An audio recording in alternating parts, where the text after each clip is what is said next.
साधयामि ज्वलन्तीं त्वा साधयामि मर्मला भवन्तीं त्वा साधयामि दीप्यमानान् त्वा साधयामि रोचमानान् त्वा साधयाम्यजस्रान् त्वा साधयामि बृहज्योतिषं त्वा साधयामि बोधयन्तीं त्वा साधयामि जागृतीं त्वा साधयामि.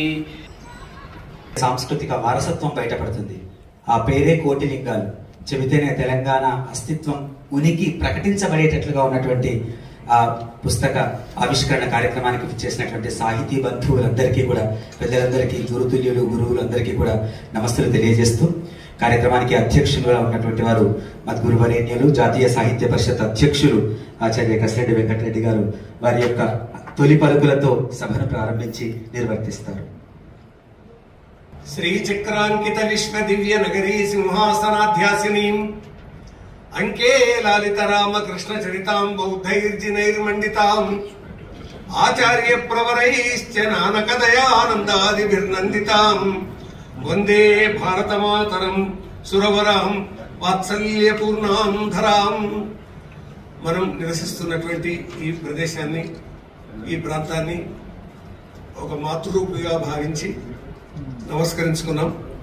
ఆ విధంగా ఈ కార్యక్రమం కోటిలింగాలు అనేటటువంటి ఈ ప్రాచీన చారిత్రక వ్యాసాల గ్రంథాన్ని రచించినటువంటి మాన్యులు డాక్టర్ సంగనపట్ల నరసయ్య గారు, ఎందరికో వారు గురువులు, ధర్మపురి కళాశాల ప్రాచార్యులుగా పనిచేసి అపూర్వమైనటువంటి ఈ సాహిత్య సేవను వారు అందించారు.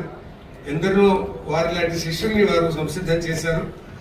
వారు తమ సాహిత్య జీవితంలో, బోధనలో, పరిసరాల పర్యవేక్షణలో తాను అధ్యయనం, అనుశీలనం, పరిశీలన చేసినటువంటి అంశాలను ఈ గ్రంథ రూపంలో తెచ్చారు. ఈ గ్రంథాన్ని ఆవిష్కరించడానికి పెద్దలు ఇచ్చేశారు. మాన్యులు గురువులు మాకు అధ్యయనం, బోధ, అనుశీలనం, పరిశీలనం, పరిశోధనం వీటన్నింటికీ మార్గదర్శనం చేసిన గొప్ప గురువులు ఆచార్య డాక్టర్ శ్రీ రంగాచార్య గారు.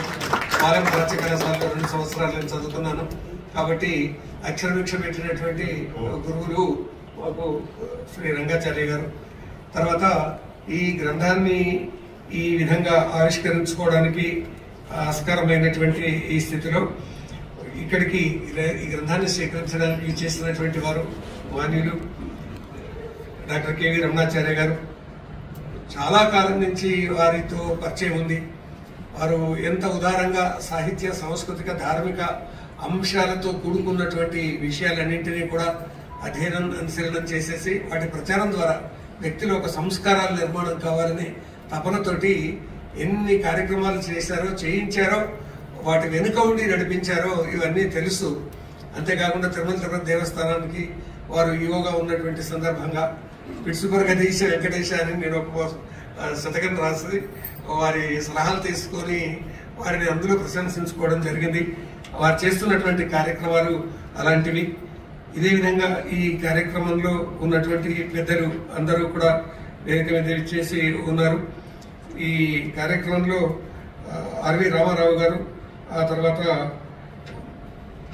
దేవనపల్లి సత్యనారాయణ గారు, తర్వాత కస్తూరి మురళీకృష్ణ గారు, పెద్దలందరూ ఈ కార్యక్రమంలో పాల్గొనడానికి ఇచ్చేశారు. వారందరికీ నేను ఆహ్వానం పలుకుతూ ఈ అవధాన్యాసుల భానుప్రకాష్ ఈ కార్యక్రమ నిర్వహణలో ఉన్నారు. ఇంకా ఉన్నటువంటి పెద్దలు, ముందున్నటువంటి రసోదరైనటువంటి పండిత ప్రకాండులు ఉన్నారు. సాహిత్యాన్ని కనముట్టగా అధ్యయనం చేసినటువంటి పెద్దలు ఉన్నారు. వాళ్ళందరికీ కూడా నమస్కరిస్తూ ఈ రోజు కార్యక్రమం కోటిలింగాలు గ్రంథావిష్కరణ, గ్రంథాన్ని ఆవిష్కరించుకోవడం అనేటటువంటిది ఇది మనకు ఉన్నటువంటి సంప్రదాయంగా ఇది మనం భావించాల్సిందే. ఎందుకొరకు అని అంటే ఒక గృహాన్ని మనము ప్రారంభోత్సవం చేసుకుంటాం, గృహప్రవేశం చేస్తాం, ఒక కార్యాలయం అయితే ప్రారంభోత్సవం చేస్తాం. ఉత్తర భారతంలో గ్రంథాన్ని లోకార్పణం చేయడం అంటారు ఇలాంటి కార్యక్రమాన్ని. కాబట్టి గ్రంథం ఆవిష్కరించుకోవడం అనేది చాలా గొప్ప విషయం అని అంటారు. అసలు పుస్తకాన్ని ఆవిష్కరించుకోవడం, ఆ తర్వాత ఇంట్లో పుస్తకం పెట్టుకోవడం ఉన్నంత గొప్పదనం లేదు అని చెప్తూ ఒక కవి మననే పద్మశ్రీ పురస్కారాన్ని అందుకున్నటువంటి విఠలేశ్వర శతకం రాసినటువంటి కూరల విఠలాచార్య గారు ఇట్లా అంటారు: పుస్తకమున్న గేహమున పుణ్యులు తోడుగా ఉండినట్టులే, పుస్తకమున్న గేహమున పుణ్యులు తోడుగా ఉండునట్టులే, పుస్తకమున్న హస్తమున పుత్తడి కంకణముండినట్టులే, పుస్తకమున్న నేస్తమున పూర్ణ గుణంబులు ఉండినట్టులే, పుస్తకమే మనస్సునకు పూర్ణతనిచ్చును విఠలేశ్వర. కాబట్టి పుస్తకావిష్కరణ. వాటి పుస్తకం అందరి చేతుల్లోకి వచ్చేస్తుంది. వాటి పుస్తకం గొప్పతనం ఏమిటి అనేటటువంటిది వారు ఆ విధంగా చెప్పారు. వెంకట పార్వతీశ్వర కవులు అంటారు పుస్తకాన్ని గురించి: మది కుదురు చేసి చల్లని మాట చెప్పి కలక నెడలించి, ఏదైనా కలత ఉంటే కలక నెడలించి ధైర్యంబు కలుగజేసి తల్లిదండ్రుల బోలి పెద్దలను బోలి సదుపదేశంబు చేయు పుస్తకమే నీకు. ఇది వెంకట భారతదేశ కవుల యొక్క విషయం. వారు పుస్తకాన్ని గురించి ప్రశంసించిన అంశం. కాబట్టి అలాంటి పుస్తకం ఇది మస్తకంలోకి రావాలి. చదివితే మస్తకంలోకి వస్తుంది, నడిపిస్తుంది, ఎలా వెళ్ళాలి అనేటటువంటి మార్గదర్శనం చేస్తుంది. అయితే ఆ పుస్తకం ఎటువంటిది అన్నటువంటి ప్రశ్న వస్తే కోటిలింగాల లాంటి పుస్తకము. ఇక అది తెలంగాణ చారిత్రక వ్యాసాలు కాబట్టి వారి అధ్యయనం, వారి పరిశీలనం, పర్యవేక్షణం, అంటే ఎన్ని విధాలుగా ఎక్కడెక్కడ వారు తిరిగారు, ఏ విధంగా ఈ కొత్త అంశాలను లోకానికి అందించాలి అనేటటువంటి ఉద్దేశంతో ఈ గ్రంథాన్ని లోని వ్యాసాలు అప్పుడప్పుడు ఆయా పత్రికల్లో ప్రచురిస్తూ వచ్చారు. ఇప్పటికే చాలా మంది అధ్యయనం చేశారు. అయితే పుస్తకం ఈ విధంగా ఆవిష్కరణలో నేను అధ్యక్షుడిగా ఉండడానికి కారణం ఒకటి ఉంది. వారి గురువు గారు ఇంజమూరి శేషపల్లి శర్మ గారు, వారు నాకు అక్షరభిక్ష పెట్టిన గురువు. పాలెం ప్రాచ్య కళాశాలలో చదువుకునేటటువంటి సందర్భంగా ఏది ఎలా అధ్యయనం చేయాలి, ఏ విధంగా ఆలోచించాలి, ఎలాగా అర్థం పరమార్థం తెలుసుకోవాలి అనేటటువంటి మార్గదర్శనం చేసినటువంటి గొప్ప గురువులు వారు. ఆ తర్వాత ధర్మపురి ప్రాచ్య కళాశాలకు ప్రిన్సిపాల్ గా వెళ్ళారు. అప్పుడు శేషపల్లి శర్మ గారికి వారి శిష్యులు గురువు గారి స్థానంలోకి ఆ తర్వాత వారు ప్రిన్సిపాల్ గా వచ్చారు. కాబట్టి ఆ రకంగా చెప్పుకుంటే మా గురువు గారు, వారి గురువు గారు ఒక్కరే, మేమిద్దరం ఒకే గురువు శిష్యులము, సతీర్థులు అంటారు చూడండి. ఆ విధంగా నా మీద ఉన్న ప్రేమ లేదా అధికారము వీటి కారణంగా అధ్యక్షుడు రండి అని ఆదేశించారు వారు. సరే, చాలా సంతోషం, ఇది గొప్ప అవకాశం ఇది అనేటటువంటి ఉద్దేశంతో రావడం జరిగిందండి. అందువల్ల ఇంతమందిని కలుసుకునేటటువంటి అవకాశం వారు కల్పించారు. ఇవి గొప్ప చారిత్రక వ్యాసాలు. ఎందుకంటే తెలంగాణ చారిత్రక వ్యాసాలు. గోలకొండ కవుల సంచికను వేసినటువంటి సందర్భంగా ఏంటి చరిత్ర అనే ప్రశ్న వస్తే అందులో చారిత్రకమైనటువంటి గొప్ప పద్యం ఉంది. ఈ చరిత్ర మనం తెలుసుకోవాల్సినటువంటి అవసరం ఉంది అని రాసినటువంటి ఒక గొప్ప పద్యం: చాళుక్య రాజుల శాసనాంగములు భూగర్భమున ఇంకిపోవుచుండే, జీర్ణావశిష్టము జినదేవళమ్ములు పూర్వ వైభవము కోల్పోవుచుండే, ప్రాచీన సత్కావ్య పడలంబుల ఆంధ్రుల ఇండ్ల లోపల అంతరించుచుండే, పూర్వ చరిత్రాంశముల ఉద్ధరింపగా దేశీయులెవరు ఎత్రింపరైరి, మాతృభాషాభిమాన సంపన్నులైన నాయకులు మార్గదర్శులై నడువరైరి, యువకమణులార మీరింక ఊరకున్నా రాదు కీర్తి ఇంకా నైజాము రాష్ట్రమునకు. నైజాం రాష్ట్రంలో ఎలాంటి పరిస్థితి ఉంది, ఎలాంటి చారిత్రక వాతావరణం ఏర్పడి ఉంది, చరిత్రలో మనకు తెలిసినటువంటి అనేక అంశాలను ఇటువంటి పరిస్థితి ఇలా ఉంది కాబట్టి యువశక్తి మీరు మేల్కోండి అనేటటువంటి విధంగా ప్రబోధించినటువంటి అంశాలు తెలంగాణ గోలకొండ కవుల సంచికలో మనకు కనిపిస్తాయి. కాబట్టి చరిత్రను అధ్యయనం చేయడం అనేటటువంటిది తప్పనిసరి. చరిత్రను తెలియని వాడు చరిత్ర నిర్మాత కాలేడు అని. కాబట్టి చరిత్ర నిర్మాణానికి శాసనాలు కావాలి. బిఎన్ శాస్త్రి గారు గొప్ప శాసనాలు మనకు అందించారు. శాసనాల శాస్త్రి గారి వారి పేరు. వారు అందించినటువంటి ఆ శాసనాలను ఈ మధ్యనే వారి కుమార్తె డాక్టర్ మనోహరి శాసన పర్వం పేరిట 100 వ్యాసాల గ్రంథాన్ని వారు అందించారు. ఆ వెనువెంటనే ఈ పుస్తకం విడుదల కావడం అనేది, అంటే ఆవిష్కరణ చేసుకోవడం, ప్రచురణ చాలా కాలం కావచ్చు కాక, కానీ ఈ విధంగా ఆవిష్కరణ చేసుకోవడం అనేది తెలంగాణ సాహిత్య సాంస్కృతిక చరిత్రను అధ్యయనం చేసేటటువంటి వాళ్లకు ఈ గ్రంథాలు పరమ ప్రామాణికాలుగా నిలుస్తాయి అని చెప్పొచ్చు.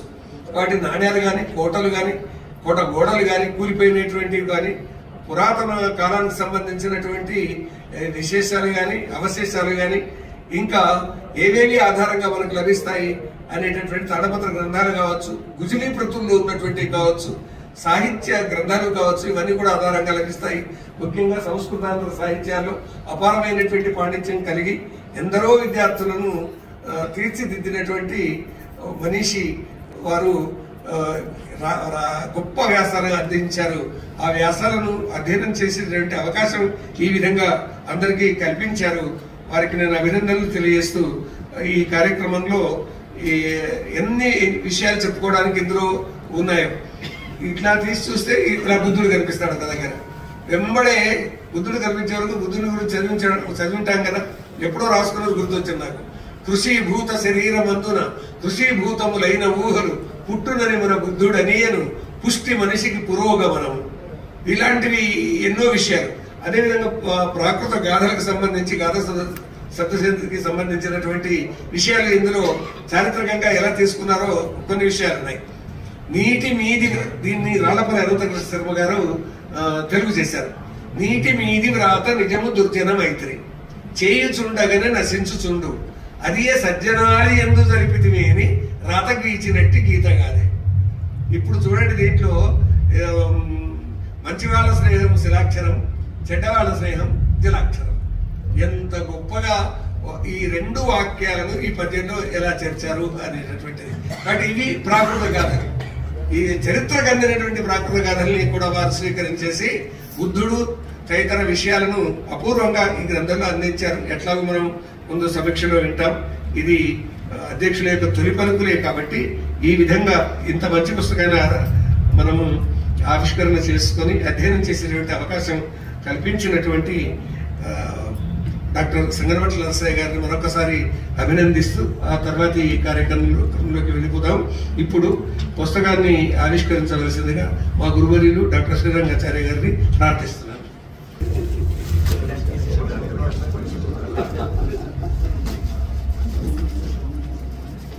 గుగ్గురు శ్రీ రంగాచార్య గారి పుస్తకాన్ని ఆవిష్కరిస్తున్నారు. మేమందరం కూడా కరతాళ ధ్వనులతో అభినందిద్దాం.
కీర్తి అంకితం అందుకున్నటువంటి వాళ్ళ వల్ల గ్రంథానికి కీర్తి వస్తుంది, రచయితకు కీర్తి వస్తుంది, గ్రంథ ప్రచారానికి కూడా ఇది దోహదం చేస్తుంది. కాబట్టి నాటి నుంచి నేటి వరకు ఉత్తములకు భగవంతునికి అంకితం ఇవ్వడం అనేటటువంటిది ఇది ఈ సంప్రదాయం కొనసాగుతుంది. ఆ సంప్రదాయాన్ని అనుసరించి సంగరవట్ల నరసయ్య గారు మాన్యులు విద్వద్వరేణ్యులు తెలుగు సాహిత్యంలోనే డాక్టరేట్ పట్టా పొందినటువంటి వారు మాన్యులు శ్రీ కెవి రమణాచారి గారికి అంకితం ఇవ్వడం, దంపతులకు అంకితం ఇవ్వడం ఇది శుభావనం, అందరి ఆనందం, సంతోషం. ఇప్పుడు గ్రంథాన్ని ఆవిష్కరించినటువంటి మా గురువర్యులు డాక్టర్ శ్రీ రంగాచార్య గారి హృదయ ఆవిష్కరణ విందాం. సభాధ్యక్షులు శ్రీ వెంకటరెడ్డి గారు, ఇక్కడికి విచ్చేసిన పెద్దలందరికీ, సభాసదులకు అందరికీ నమోవాకాలు సమర్పిస్తూ ఒక సంతోషమైనటువంటి కార్యక్రమంలో పాల్గొన్న అనుభూతి కలుగుతున్నారు. దాదాపు అందరికీ పరిచయమే. పోతన్న గారు చెప్పిన బాల రసాల నవపల్లవ కోమల కావ్య కన్యకని కూడలకిచ్చి అన్నాడు. ఇక్కడ ఆ శబ్దానికి స్థానం లేకుండా శ్రీమాన్ సంగనపట్ల నరసయ్య గారు నవపల్లవ కోమల కావ్య కన్యను రమణాచార్యుల వారికి అంకితం ఇచ్చినాడు. దీంట్లో మనకు ప్రాచీనమైనటువంటి సంప్రదాయంలో కృతి చాలా గొప్పనైనటువంటిది. కృతి అనేటువంటి ఒక కన్య, దాన్ని స్వీకరించినటువంటి వాడు కృతి భర్తకు అల్లుడవుతాడు అని. మరి ఇప్పుడు నరసయ్య గారికి రమణాచార్యుల వారు అల్లుడైనాడు. కృతికర్త నరసయ్య గారు కృతిని స్వీకరించిన రమణాచార్య గారు అల్లుడైనాడు. ఇది కాగితాల మీదనే. అందుకొరకు సప్త సంతానములలో ప్రశస్తిగాంచి కిలము కాకుండానది ధాత్రి కృతియగా అనే అంటాడు అలసాని పెద్దాడు. మనం పూర్వులు నిర్ణయించినటువంటి సప్త సంతానాలు ఉన్నాయి. వాట్లల్లో కావ్యం అనేటువంటిది కిలం కాకుండా ఉంటుంది కాబట్టి దాన్ని అంకితం పొందినటువంటి వాడు ఆ గ్రంథం ఎంతకాలం ఉంటే ఆ రచయిత అంతకాలం ఉంటాడు, ఆ కృతిని పొందినటువంటి వాడు అంతకాలం ఉంటాడు అనేది ప్రాచీనమైనటువంటి లక్షణం. మనకిది శాసనాలలో కనపడుతుంది, ధర్మశాస్త్రాలలో కనపడుతుంది, కావ్యాలలో, సాహిత్యంలో కనపడుతుంది. మనం కొందరు ఈ అంకితం ఇయ్యడం అనేటువంటిది మంచి పద్ధతి కాదు, దైవాంకితమే చేయాలి అనేటువంటి భావన కొందరిలో ఉన్నది. కానీ కృతిని అంకితం ఇచ్చేటువంటి వాడు తాను ఎవరికి అంకితం ఇస్తున్నాడో ఆ వ్యక్తిని దైవస్వరూపంగా భావించి మాత్రమే అంకితం ఇస్తాడు. అది మాత్రం మనం గమనించాలి.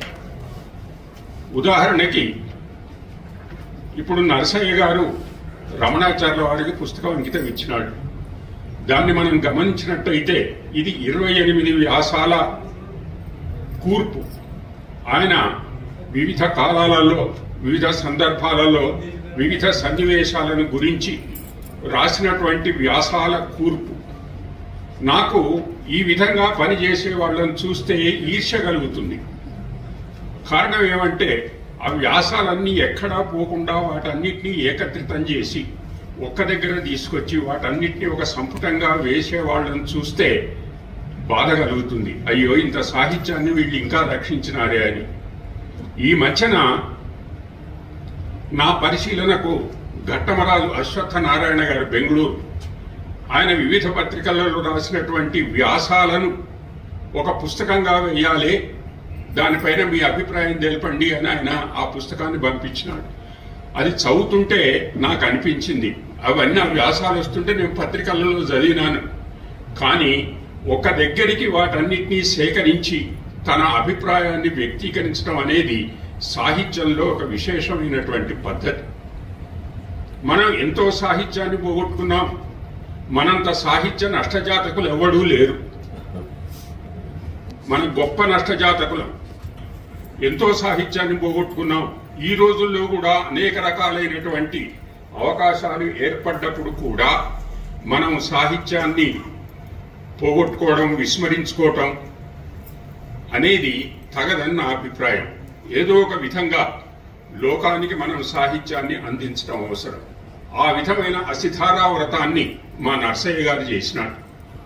ఇంతలోనూ మా వెంకటరెడ్డి చెప్పినట్టుగా వీళ్ళిద్దరికి ఒకడే గురువు, శేషమణి శర్మ గారు. ఆయన ఇటీవలనే కీర్తిచేష్టుడైనాడు. నాకేమనిపిస్తుందంటే దూరం చుట్టంగా మా నరసయ్య గారు మాకు కూడా సన్నిహితుడే. కారణం ఏమంటే ఆయన ప్రాచ్య కళాశాలలో చదివి ప్రాచ్య కళాశాలలో ఉద్యోగం చేసి ప్రధాన ఆచార్యుడిగా రిటైర్ అయినాడు. అదే జాతకం నాది. మాకు ఇద్దరికి ఇట్లా చుట్టరికం కలిసిందేమో అనిపిస్తున్నది మాకు. అందుకొరకే ఆయన నన్ను పిలిచి, అయ్యా మీరు ఈ గ్రంథానికి ఆవిష్కర్తగా రావాలి అని ఖరాఖండిగా చెప్పినాడు. ఆయనలో చారిత్రకుడు కాబట్టి ఆయన కొన్ని గడ్డపార పోట్లలాగా ఉంటాయి, కొన్ని మాటలు కొన్ని పారతో తొమ్మి పోసినట్టుగా ఉంటాయి. వాటన్నిటికీ మేము భరిస్తాం కాబట్టి మా నరసయ్య గారి వాక్ శక్తిని గురించి నేను భిన్నంగా భావించాను. ఆయన విద్యార్థి దశ నుండి నేను చూస్తున్నాను కాబట్టి ధర్మపురిలో మా శేషపణి శర్మ చెప్తున్నటువంటి ధర్మపురి విద్యార్థుల ప్రతిభా పాండిత్యాలను గురించి విన్నవాడిని కాబట్టి ఈ విధంగా మా నరసయ్య గారు గొప్ప కృషి చేసినాడు. దాన్ని ఇంకా ప్రజ్యోతమానమయ్యేటట్టుగా మా రమణాచార్యుల వారికి అంకితం ఇయ్యాడు. ఆయన అనేక గ్రంథాలను అంకితం పొందిండొచ్చు. ఆయనను గురించి కొన్ని గ్రంథాలు వచ్చినాయి, ప్రత్యేకంగా పిహెచ్డీలు చేసినటువంటి వాళ్ళు ఉన్నారు.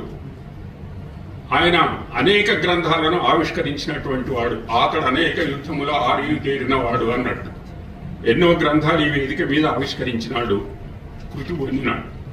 కానీ మా నరసయ్య గారి పుస్తకంలో ఉండే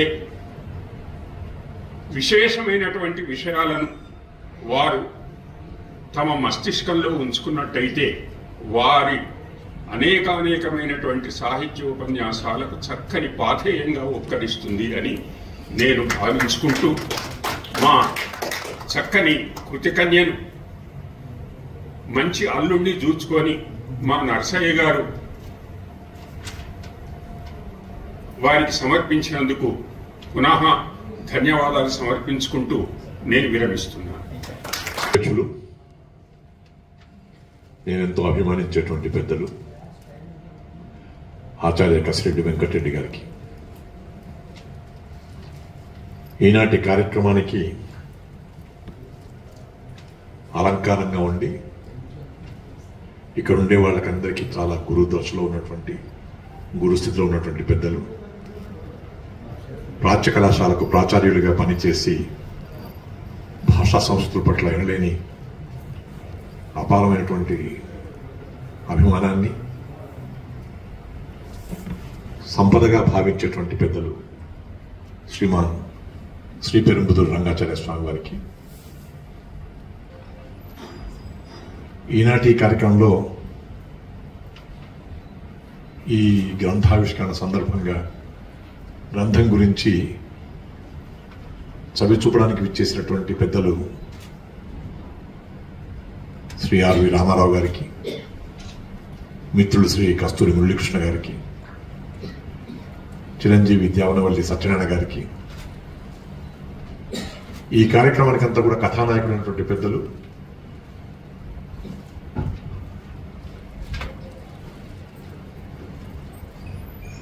నిజానికి ప్రస్తుతానికి సాహితీ విహాసంలో స్వేచ్ఛగా విహరిస్తున్నటువంటి ఖగరాజు లాంటి వాడు ఒక అధ్యాపకుడిగా,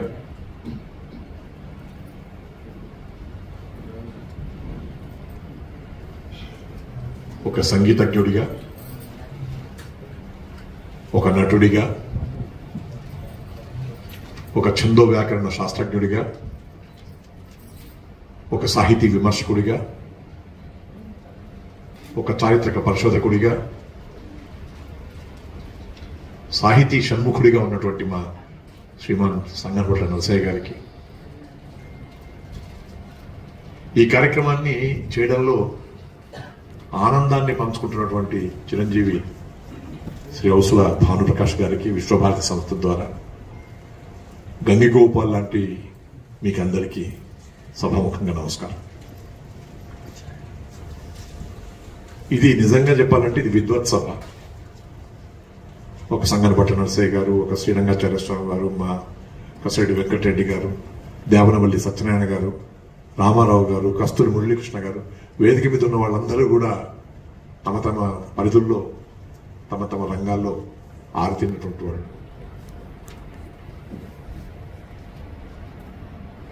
ఎంత గొప్పనైనటువంటి సేవ చేస్తున్నారని చెప్పంటే, ఈనాటి కార్యక్రమానికి ఈ పుస్తకావిష్కర్తగా ఇచ్చేసినటువంటి శ్రీరంగాచార్య స్వామి వారు తమ 79వ ఏట ఎంత ఆనందపడుతున్నారో. ఎందుకు ఈ మాట అంటున్నానంటే, సభాధ్యక్ష స్థానంలో ఉన్నటువంటి ఆచార్య కసిరెడ్డి వెంకటరెడ్డి గారు వారికి ఫస్ట్ బ్యాచ్ స్టూడెంట్. తమ దగ్గర ఉన్నటువంటి విద్యార్థి తనతో పాటు ఒక సభాధ్యక్ష స్థానంలో ఉన్నటువంటి వ్యక్తి విశ్వవిద్యాలయంలో ఆచార్య స్థానానికి వచ్చినటువంటి వాడు అని చెప్పి అన్నప్పుడు గురువుకి అంతకంటే మించినటువంటి ఆనందం ఇంకోటి ఉండదు.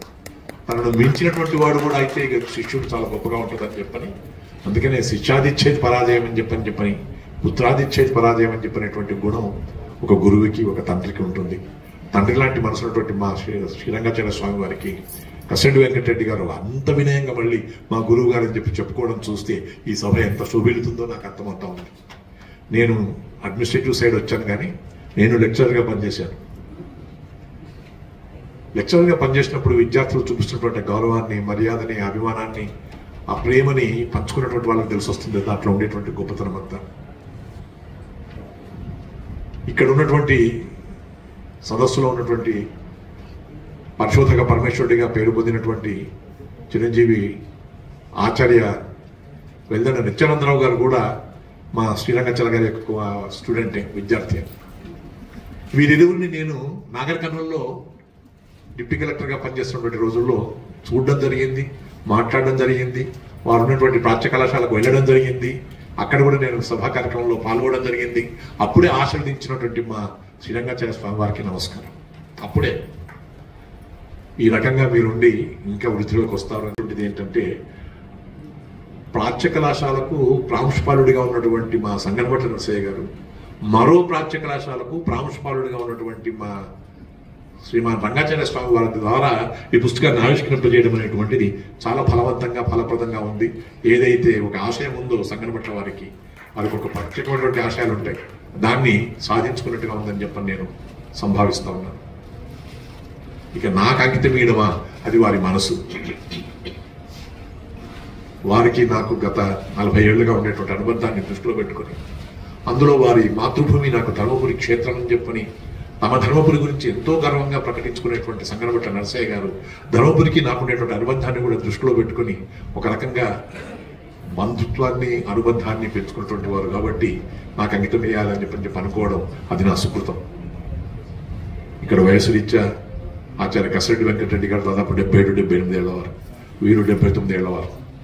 కొద్దిసేపు అయినా అలాగే వేదిక మీద ఉన్న వాళ్ళంతా పెద్దవాళ్లే. ఎంత పెద్దవాళ్ళైనా సరే ఇలాంటి సభా కార్యక్రమాల్లో పాల్గొని, సాంస్కృతిక కార్యక్రమాల్లో పాల్గొని, పుస్తకావిష్కరణ కార్యక్రమాల్లో పాల్గొని ఈ ప్రపంచానికి కావాల్సినటువంటి సాహితీ సంపదను ఇవ్వాలని చెప్పినటువంటి అభిప్రాయంతో వచ్చి పాల్గొంటున్నందుకు వేదిక మీద ఉన్న పెద్దలకందరికీ కూడా నమస్కారం. మీకు నమస్కారం. ఇక సంగనపట్ల నరసయ్య గారి గురించి చెప్పాలని చెప్పంటే, ధర్మపురి నా జన్మభూమి, ధర్మపురి నా మాతృభూమి, నా మాతృక్షేత్రం అని చెప్పని ఆ పవిత్ర క్షేత్రాన్ని, ధర్మపురి క్షేత్రాన్ని ఒక పాటలీపుత్రంతో, ఒక కాశీ క్షేత్రంతో, ఒక మధుర క్షేత్రంతో పోల్చి 2600 సంవత్సరాల చరిత్ర కలిగినటువంటిది మా ధర్మపురి అని చెప్పని చెప్తూ ఉంటే విన్నవాళ్ళు, కన్నవాళ్ళు అందరూ కూడా ఆ వ్యాసాల్ని అద్భుతమైన నోరు తెరిచినారు. కానీ ఈయన దగ్గర ఉండేటువంటి గొప్ప విశేషం ఏంటంటే, ఏ వ్యాసం రాసినా హాలుడు తెలుగువాడు, హాలుడు శాతవాహన రాజు మొట్టమొదటి కోటలింగాన్ని రాజధానిగా చేసుకొని ఇక్కడే గాథాశక్తి రాసినాడు అని చెప్పంటే తక్కిన వాళ్ళందరూ కూడా నోరెళ్ళ పెట్టారు. అలాగే భవభూతి, ఉత్తర రామచరిత్ర రాసినటువంటి భవభూతి మన ఉత్తర తెలంగాణ అటువంటి వాడు అని చెప్పడం కానీ, ఆయన స్థలం ఎక్కడిది, ఆయన కాలం ఎప్పటిది అని చెప్పి నిర్ణయం చేస్తున్నప్పుడు కానీ తక్కిన వాళ్ళందరూ కూడా ఆశ్చర్యపడినారు. అట్లాగే బోధన అనేటువంటి ఈ రోజుల్లో మనం పిలుచుకునేటువంటి ఆ ప్రాంతం, ఆ స్థలాన్ని బోధన, పద్మాపురం అని చెప్పని వివిధ రకాలుగా పిలుచుకోబడినటువంటి ఆ స్థలం యొక్క విశేషాలన్నింటినీ కూడా చెప్తా ఉన్నట్టయితే ఇంత గొప్ప స్థలమా ఈ బోధన అని చెప్పినటువంటి విషయం కలుగుతుంది. బౌద్ధం అక్కడ ఉందనేటువంటి సంగతి తెలుస్తుంది. కురుక్యాల శాసనం గురించి పంపలు చేసినటువంటి ఆ పద్యం, కందపద్యం ఇక్కడే వచ్చింది అని చెప్పని, తెలంగాణ నుంచే కందపద్యం పుట్టిందని చెప్పని వారు చెప్తూ ఉన్నప్పుడు మన తెలంగాణ వాసులకు అందరికీ కూడా ఒళ్ళు పులకరించింది. నిజంగా అటువంటి విశేషాలు వింటూ ఉంటే ఇంత గొప్ప పరిశోధన చేసేటువంటి సంగనబట్ల నర్సయ్య గారి తర్వాత ఇంకెవరున్నారు అనేటువంటి విషయాన్ని మనం దృష్టిలో పెట్టుకోవాల్సిన అవసరం ఉంది. వేదిక మీద ఉంటే మా కస్తూరి మురళీకృష్ణ కూడా ఉన్నాడు, ఇంకో కొంతమంది ఉన్నారు. ఆయన చేయాల్సిన బాధ్యత ఉంది. తెలివాహన గోదావరి అని చెప్పినటువంటి విషయంలోకి వచ్చినప్పుడు ఎంత నిర్ద్వందంగా ఆయన వ్యాసాన్ని రాశాడో, ఆంధ్రజ్యోతిలో దాదాపు 2005 సంవత్సరంలో వచ్చినటువంటి వ్యాసం అది. అసలు అక్కడ కాదు, ఆంధ్ర ప్రాంతంలో కాదు, సప్తగోదావరి అనేటువంటిది ఇక్కడిది అని చెప్పి దాన్ని నిర్ద్వందంగా అందరినీ కూడా బ్రహ్మాండమైనటువంటి రీతిలో మెప్పించడానికి ప్రయత్నం చేసినటువంటి సంగనబట్ల నరసయ్య గారి యొక్క వ్యాసం అందరం చదవాల్సిందే. అలాంటి వ్యాసాలన్నింటినీ కూడా సమీకరించి 28 వ్యాసాల సంపుటిగా దీన్ని తీర్చిదిద్దినందుకు వారిని నేను అభినందిస్తూ వారికి అభివందనాలు తెలుపుకుంటున్నాను. ఇది చాలా అవసరమైనటువంటి విషయం. ఎందుకు ఈ మాట అంటున్నానని చెప్పంటే, నేను కడప జిల్లా కలెక్టర్గా పనిచేశాను. కడప జిల్లాలో ఒంటిమిట్ట ఉంది. కడప జిల్లాలో ఒంటిమిట్ట ఉంటే ఒంటిమిట్టలోనే పోతన పుట్టాడు అని చెప్పినటువంటి రీతిలో ఆ 1993వ సంవత్సరంలో చాలా మంది అప్పటికి ఇంకా వాదన చేస్తూ ఉన్నారు. అప్పటికే నిర్ణయం అయిపోయింది ఏంటంటే, పోతన వరంగల్ జిల్లాలో ఉండేటువంటి బొమ్మెనకు సంబంధించిన వాడే కానీ ఒంటిమిట్ట వాడు కాదు అని చెప్పని అయినను మేము ఇలాగే అంటామని చెప్పినటువంటి రీతిలో మొండితనంతో ఉండేటువంటి వాళ్ళతో పోల్చి చూస్తే మనకు ఉండేటువంటి మొండితనం ఎంత అని చెప్పని చెప్పుకోవడానికి, దాన్ని నిరూపించుకోవడానికి సంగనబట్ల నరసయ్య చేస్తున్నటువంటి ప్రయత్నం శ్లాఘనీయం, ప్రశంసనీయం, చాలా మందికి అది ఆదర్శనీయం. ఇది నేను చాలా ఘంటబద్ధంగా చెప్తా ఉన్నాను. ఈ రకమైనటువంటి కృషి జరుగుతూ ఉంటాయి. ఇంకా ఎన్నో ముందుకు రావాల్సి వస్తుంది పరిశోధనలన్నింటినీ. ఇప్పుడు మనం చెప్పుకోవాల్సిన విషయం ఇక్కడ ఏంటంటే, ఎంత గొప్పగా నిర్ద్వందంగా చెప్తాడో, ఎంత గొప్పగా నేను చెప్తున్నది సాధికారం అని చెప్తాడో, ఆ విషయానికి కింద ఏమంటాడంటే, ఈ విషయంలో ఎవరికైనా ఇది ఆమోదయోగ్యం కాకపోతే దయచేసి శుభపత్రికంగా దీన్ని మీరు ఖండించండి, కానీ దురుద్దేశంతో మాత్రం తిమ్మిని బమ్మిని చేసేసి ఇది కాదని చెప్పడానికి మాత్రం ప్రయత్నించకండి అని చెప్పని, అది కూడా ఖరాఖండిగా చెప్పడం అనేటువంటిది ఆయనకే తగింది. అది భవభూతి గురించి ఆయన ఉపన్యాసం ఇస్తూ ఉన్నట్టయితే, మహానుభావులు కుంభావ సరస్వతి అయినటువంటి ఆచార్య పుల్లెల శ్రీరామచంద్రుడు గారు వీరిని భవభూతి అని చెప్పని సంబోధించేంత స్థాయిలో అలాంటి పండితుల యొక్క ప్రశంసలను కూడా కోరినటువంటి సంగనబట్ల నరసయ్య గారికి ఆంధ్ర వ్యాకరణ విశారద అనేటువంటి బిరుదు వచ్చింది. తెలంగాణ వ్యాకరణ విశారద అని చెప్పమంటున్నారు. ఓకే, అప్పుడు వచ్చిండు ఆంధ్ర వ్యాకరణ విశారద అని, కానీ తెలంగాణ వ్యాకరణ విశారద అని చెప్పని ఎట్లాగైతే తెలంగాణ శాస్త్ర పరిషత్తు, తెలంగాణ శ్రీకృష్ణదేవరాయ భాష నిలయం అయినట్టుగా తెలంగాణ వ్యాకరణ విశారద అని చెప్పని బిరుదు వచ్చింది. అట్లాగే మా అమ్మాయి ఇక్కడే ఉంది, మనోహరి గారు, వారి నాన్నగారు గొప్ప శాస్త్రాల గురించి పరిశోధన చేసినటువంటి మా మహానుభావులు శాస్త్రి గారి యొక్క అవార్డు కూడా వారికి తెలివాహన గోదావరి వ్యాసం మీద వచ్చింది. నాకు ఆనందం కలిగించేటువంటి విషయం ఏంటంటే, కాకతీయ గణపతి చక్రవర్తి జల విధానాల గురించి చేసినటువంటి పరిస్థితి ఏదైతే ఉండిందో, ఆ రోజుల్లో ఎలాగైతే చెరువులను నిర్మించడంలో వాటి విషయాలలో ఏదైతే టెక్నిక్ను ఉపయోగించినారో వాటన్నింటినీ కూడా వ్రాస్తూ గొప్పగా వ్రాసినటువంటి వ్యాసానికి మిషన్ కాకతీయ అవార్డు కూడా తెలంగాణ ప్రభుత్వం నుంచి పొందినందుకు నేను వారికి చాలా సగౌరవంగా శిరస్సు వచ్చి ప్రణమిల్లుతున్నాను. ఇదిలా చేయాలండి, మన వాళ్ళు ఇంకా చేయాల్సిన బాధ్యత ఉంది. దయచేసి తెలంగాణ వచ్చి 10 ఏళ్ళైంది. ఇంకో 4 రోజుల్లో దశాబ్ది ఉత్సవాన్ని నిర్వహించుకోబోతున్నాను. ద్యావన సత్యనారాయణ, నీకుండేటువంటి శక్తి నీకు తెలియదు. ఆంజనేయుడు నేను ఇది లంఘిస్తానా అని చెప్పని ఎట్లాగైతే అనుమానపడ్డాడు, అట్లాగే నీవు కూడా అనుమానపడేటువంటివి ఆంజనేయుడు లాంటి వాడివి నా దృష్టిలో. సత్యనారాయణకు కూడా ఆ శక్తి బాగుంది. ఇప్పటికీ ఆ ప్రయత్నం చేస్తూ ఉన్నాడు, కానీ ఇంకా చేయాల్సినటువంటి బాధ్యత ఉంది, ఇంకా చేయాల్సినటువంటి శక్తి ఉంది ఆయనకి. ఎందుకు ఈ మాట అంటున్నానని చెప్పంటే, ఆర్కియాలజీ డిపార్ట్మెంట్ అనేటువంటిది అదేమి చిత్రమో, అదేమి పాపమో, అదేమి శాపమో కానీ 10 ఏళ్ళుగా ఆర్కియాలజీ డిపార్ట్మెంట్లో జరుగుతున్నటువంటిది ఏమన్నా ఉందా అని చెప్పంటే ఏమీ లేకుండా ఉండినటువంటి పరిస్థితిని చూసి వాపోయేటువంటి బాధగా ఈ విషయాన్ని నేను చెప్పాల్సినటువంటి పరిస్థితి ఉంది. అప్పుడెప్పుడో కృష్ణశాస్త్రి, డాక్టర్ వివి కృష్ణశాస్త్రి గారు ఉన్నప్పుడు కోటిలింగాల తవ్వకాలను జరిగినట్టయితే గోదావరిలో, అబ్బా చాలా గొప్పగా చేశారు. అట్లాగే కొండాపూర్లో కూడా తవ్వకాలు జరిగినట్టయితే అబ్బా చాలా గొప్పగా చేశారు. హాలుడు ఇక్కడ వాడే, సప్తగోదావరి ఇక్కడిదే, బాలంకృతి, తర్వాత బాసర, తర్వాత బోధను, ఇటువంటి వాటి మీద గొప్ప చర్చలు జరుగుతూ ఉంటే ఆ సమయంలో అప్పుడే నేను సర్వీస్లోకి వచ్చినటువంటి వాడిగా ఉప్పొంగిపోయాను. ఇటువంటివన్నీ కూడా మనకు తెలిసి వస్తున్నాయి కదా అని చెప్పని ఆ తర్వాత నా ఉద్దేశంలో ఆ కోటిలింగాల్లో జరిగినటువంటి తవ్వకాలు ఏవైతే ఉన్నాయో నీటి యొక్క రువడి వల్ల మళ్ళీ ఉధృతి వల్ల బహుశా తవ్వకాలన్నీ కూడా మళ్ళీ పోయి ఉంటాయని చెప్పని నా అనుమానం. సత్యనారాయణ గారి దగ్గర నుండి చెప్పాలి, ఆయన కొంచెం తెలుసు. అలాగే సంగనపట్ల నరసయ్య గారు చెప్పాలి, ఎందుకంటే వారు ఈ విషయంలో చాలా పరిశోధన చేసి రాశారు కాబట్టి.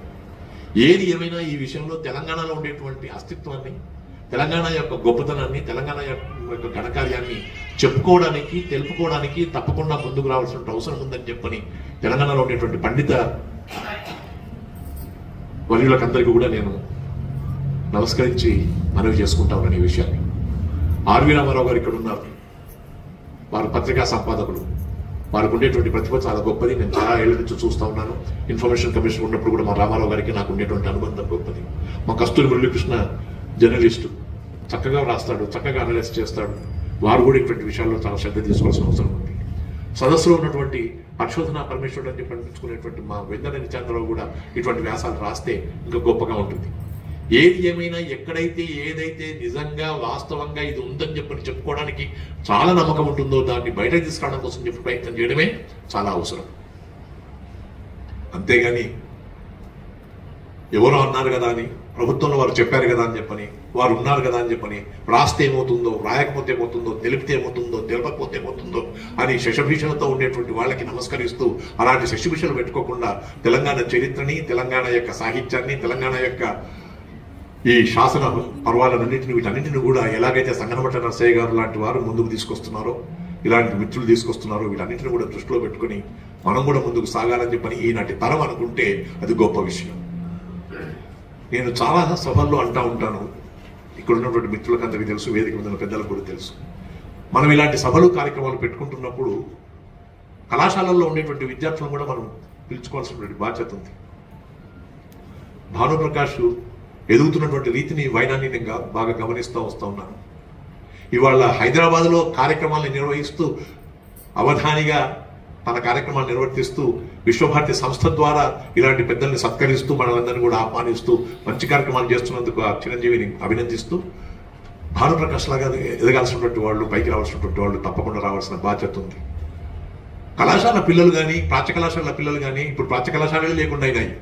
అదొక దుర్ఘటన, అదొక శాపం. ప్రాచ్య కళాశాలలు ఎందుకు మూసివేయబడుతున్నాయనేటువంటి రీతిలో రామేశ్వర ఠాకూర్ గారు గవర్నర్గా ఉన్నప్పుడు దోర్బల ప్రభాకర్ శర్మ, అరవిందరావు గారు, నేను, ఇంకా కొంతమంది పెద్దలందరం కూడా కలిసి వారిని రిక్వెస్ట్ చేసుకున్నాం, మూసివేయకండి స్వామి, మన సంస్కృతి సంప్రదాయాలకు కావలసినటువంటి ప్రతీకలు అవి అని చెప్పని. కానీ మేము సాధించలేకపోయినాం. ప్రాచ్య కళాశాలలు మూతవేయబడ్డాయి. ప్రభుత్వం నిర్దాక్షిణ్యంగా వాటిని మూసివేసేసింది. అలాంటి సందర్భాల్లో మన తెలుగు భాష, మన తెలుగు సంస్కృతి, మన తెలుగు వాతావరణము, తెలంగాణీయత, ఇవన్నింటినీ కూడా దృష్టిలో పెట్టుకుని ఎలాగైతే సంగనపట్ల నరసయ్య గారు, శ్రీరంగాచల వారు, మా కస్తూరి వెంకటరెడ్డి గారు, కస్తూరి మురళీకృష్ణ గారు, మా రామారావు గారు, అలాగే దేవనవల్లి సత్యనారాయణ గారు, ఈమని శివనాగిరెడ్డి కూడా వచ్చినా బాగుండేది, స్థపతి గారు, అలాగే అయ్యయ్య మీరు అక్కడ కూర్చోవడం ఏంటి స్వామి, రండి రండి రండి రండి, మీరు ఇక్కడ రావాలి, వస్తే బాగుండేదని చెప్పని అప్పటి నుంచి అనుకుంటున్నాను. మీరు అక్కడ ఉన్నారని అనుకోలే, రండి దయచేసి, ఏం పర్వాలేదు, ఆలస్యంగా వచ్చినా మీరు వచ్చారు, అదే ఆనందం, పైకి రండి. ఇప్పుడు నాగిరెడ్డి గారికి వచ్చినటువంటి గుర్తు పెద్ద గొప్పదో, వారిని ఒక సభలో ఒక మధ్యభంలాగా వచ్చినట్టుగా మనం ఆహ్వానించాం. అసలు వారు చేస్తున్న సేవ చాలా గొప్పది. శివనాగిరెడ్డి గారు ఆంధ్రప్రదేశ్లో కానీ, తెలంగాణలో కానీ ఎక్కడ వీలైతే అక్కడ ఎవరైనా మేము పిలుస్తే తప్పకుండా నేను వస్తానండి, ఆ విషయాన్ని నేను తప్పకుండా గ్రహిస్తానండి, దాన్ని మనం తప్పకుండా తేటతెల్లం చేద్దామండి అని చెప్పనేటువంటి సహృదయంతో ముందుకు వస్తున్నటువంటి శివనాగిరెడ్డి గారు ఒకరు. ఇలాంటి వాళ్ళు ఉండాలి. మా వేదకుమార్ కూడా ఈ మధ్యకాలంలో ఇటువంటి మంచి పని చేస్తున్నాడు, మణికొండ వేదకుమార్. ఇలాంటి వాళ్ళ యొక్క అవసరం చాలా ఉంది. ఈ సభలో ఎవరైనా కనుక 40 ఏళ్ల కంటే తక్కువ ఉన్నట్టయితే ఒక్కసారి చేయొద్దండి. మీ చెయ్యి నాకు అనుమానాస్పదంగా ఉంది. ఆ నాన్న 40 ఏళ్ల కంటే తక్కువ ఉంటాం, ఒక్కరు 40 ఏళ్ల కంటే తక్కువ ఉన్నారు. ఒకసారి ముగ్గురు నలుగురు ఉన్నారు. బహుశా వీరు భానుప్రకాష్ యొక్క అనుయాయులుగా వచ్చుంటారు. భాను వల్ల వచ్చినటువంటి వాళ్ళు ఉండుంటారు, ఆ భానుడి ప్రతాపంతో వచ్చి ఉండుంటారు, ఆ భానుడి ప్రభావంలో వచ్చి ఉండుంటారు, భానుడి ప్రభావం వల్ల వచ్చి ఉంటారు. అంతేగాని ఇలాంటి సభలకు పిల్లలు రావడం కానీ, యువకులు రావడం కానీ, కళాశాల పిల్లల్లో విద్యార్థులు రావడం కానీ, వచ్చిన తర్వాత దాని గురించి నేర్చుకోవడం కానీ, దాన్ని 10 మందికి పంచడం కానీ, పంచి ఈ విషయాన్ని పెంచడం కానీ, ఇటువంటి చేసేటువంటి ఒక మానసిక స్థితి కానీ, మనస్తత్వం కానీ లేకుండా ఉండేటువంటి స్థితిలో సాంస్కృతిక సభా కార్యక్రమాలు జరుగుతూ ఉన్నాయి, సాహితీ సభా కార్యక్రమాలు జరుగుతున్నాయి. మనోహరి ఒక వ్యాసం రాయమ్మ మీ మూసీ పత్రికలో ఈ విషయంలో చాలా అవసరం. ఎందుకంటే అక్కడ రాస్తున్న తల్లి సభలో కూడా రమ్మని చెప్పని రాయండి. ఎందుకంటే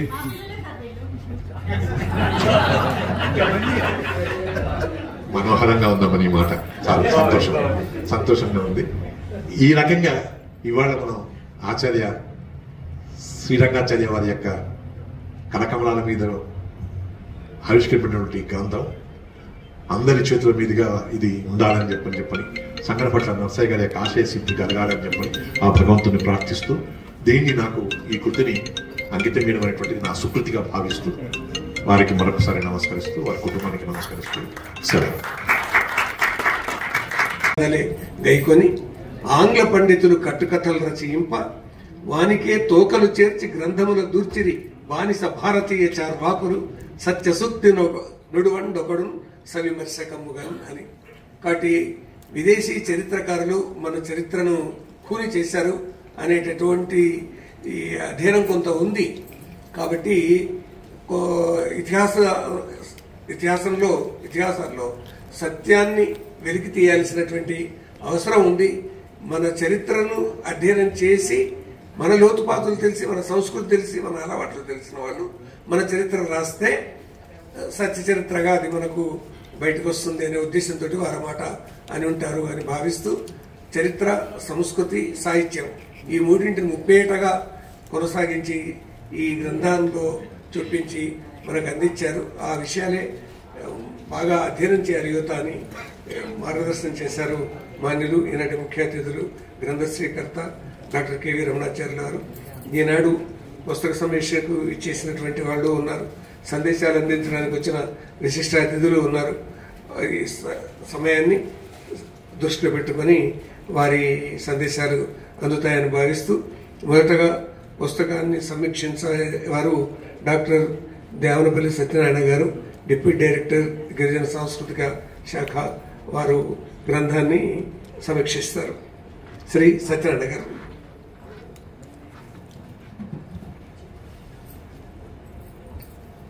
అందరికీ నమస్కారం. వేదిక మీద ఉన్న పెద్దలకి, వేదిక ముందు ఉన్న పెద్దలకి నమస్కారం. సంగనపట్ల నరసయ్య గారు పుస్తక రచయిత. వారు నేను ఒకే ప్రాంతం వాళ్ళం. అంటే గోదావరి తీరం, ధర్మపురి వారిది, మా ఎమ్మెల్యే కాన్స్టిట్యువెన్సీ అదే. పక్క మండలం వెల్గటూరు అని ఉంది. నిజానికి వెల్గటూరులోనే ఈ కోటిలింగాల అనేది ఉంది. కోటిలింగాల ఆధారంగానే ఈ పుస్తకాన్ని రచించడం జరిగింది. అయితే వీరు నేను ఒక ప్రాంతీయులమే, కానీ సరే ఒక 10th క్లాస్ వరకే నేను అక్కడ ఉండి ఆ తర్వాత హైదరాబాద్కు వచ్చేసాను. వారి గురించి నేను విన్నాను కానీ కలవలేదు. ఒక 12 సంవత్సరాల కిందట తెలుగు విశ్వవిద్యాలయంలో కలిశాను. ఆ తర్వాత పరిచయం ఏర్పడి అనేక పనులు పరిశోధనాత్మకమైనవి కలిసి చేసినాము. దీనికంటే ముందు ఈ వేదిక, రవీంద్ర భారతి వేదిక సంబంధించిన అంశం ఏంటి అని అంటే నాకు గుర్తొస్తున్నది ఇంకా కొన్ని కామనాలిటీస్ ఉన్నాయి.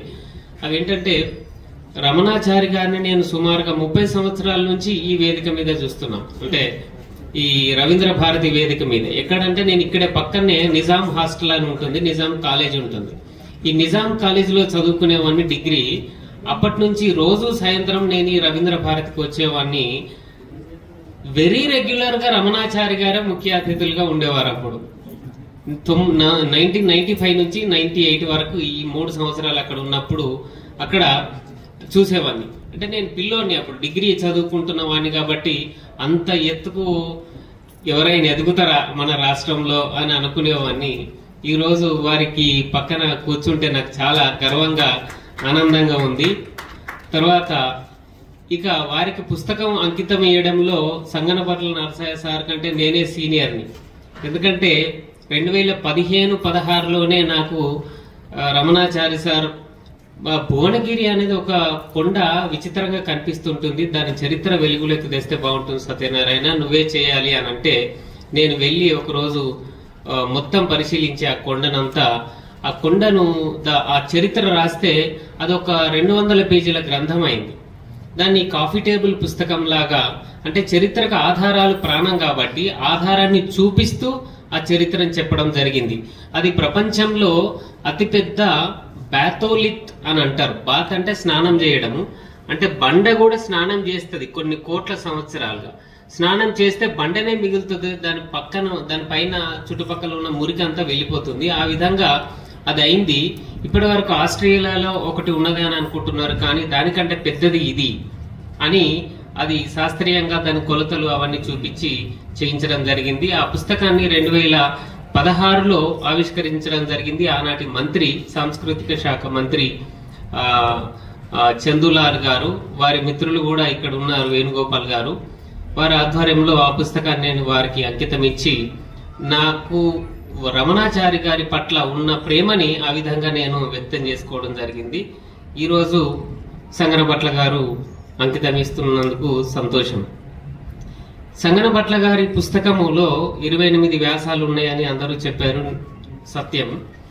ఈ 28 వ్యాసాల్లో కూడా 2-3 వ్యాసాలు నాకు సంబంధించినవి, అంటే మేము కలిసి పనిచేయడం జరిగింది. 2012 ప్రాంతంలో రామప్ప క్షేత్రానికి ప్రమాదం ఏర్పడింది. అక్కడ నుంచి దేవాదుల ప్రాజెక్టు వెళ్తూ ఒక కాలువ తవ్వుతుంటే అక్కడ బాంబులు పేలుస్తూ ఉంటే ఆ రామప్ప గోడలు కదిలి నెర్రెలు పాయడం అనేది జరుగుతూ ఉంటే దానికి ఒక ఉద్యమం చేసినాం. ఉద్యమం చేసిన అంటే సహచరుల్లో వారు, వేణుగోపాల్ గారు కూడా ఉన్నారు. అప్పుడు నా సంపాదకత్వంలో 8 శతాబ్దాల రామప్ప అనే ఒక సంచికను, పుస్తకాన్ని తీసుకొని రావడం జరిగింది. ఆ సందర్భంగా ఆ రామప్పను నిర్మించిన రేచర్ల రుద్రుని చరిత్రని, అతని వంశ చరిత్రని సంగనపట్ల గారిని రాయమంటే వారు రాశారు. అదొకటి ఒక సందర్భం. ఆ వ్యాసం కూడా ఇందులో ఉంది. ఇక రెండవది, రాచకొండ చరిత్ర చాలా మందికి తెలియదు. మనం ఇంతవరకు చదువుకున్న గ్రంథాల్లో కాకతీయుల తర్వాత రెడ్డి రాజులు పరిపాలించారు తెలుగుదేశాన్ని అని రెడ్డి రాజులు అనే చాప్టర్ ఉంటది తప్ప, ఈ మన నాయకపోళ్ళు అనే ఒక కమ్యూనిటీ ఇప్పటికి కూడా ఉంది. పద్మనాయకులు అనేది పూర్తి పేరు. ఈ పద్మనాయకులు తెలంగాణను పరిపాలించినారు అని ఒక 2 మోనోగ్రాఫ్స్ వచ్చినాయి. ఒకటేమో బిఎన్ శాస్త్రి గారు రాశారు, ఇంకొకటేమో ఇంకొక పెద్ద ఆయన రాశారు.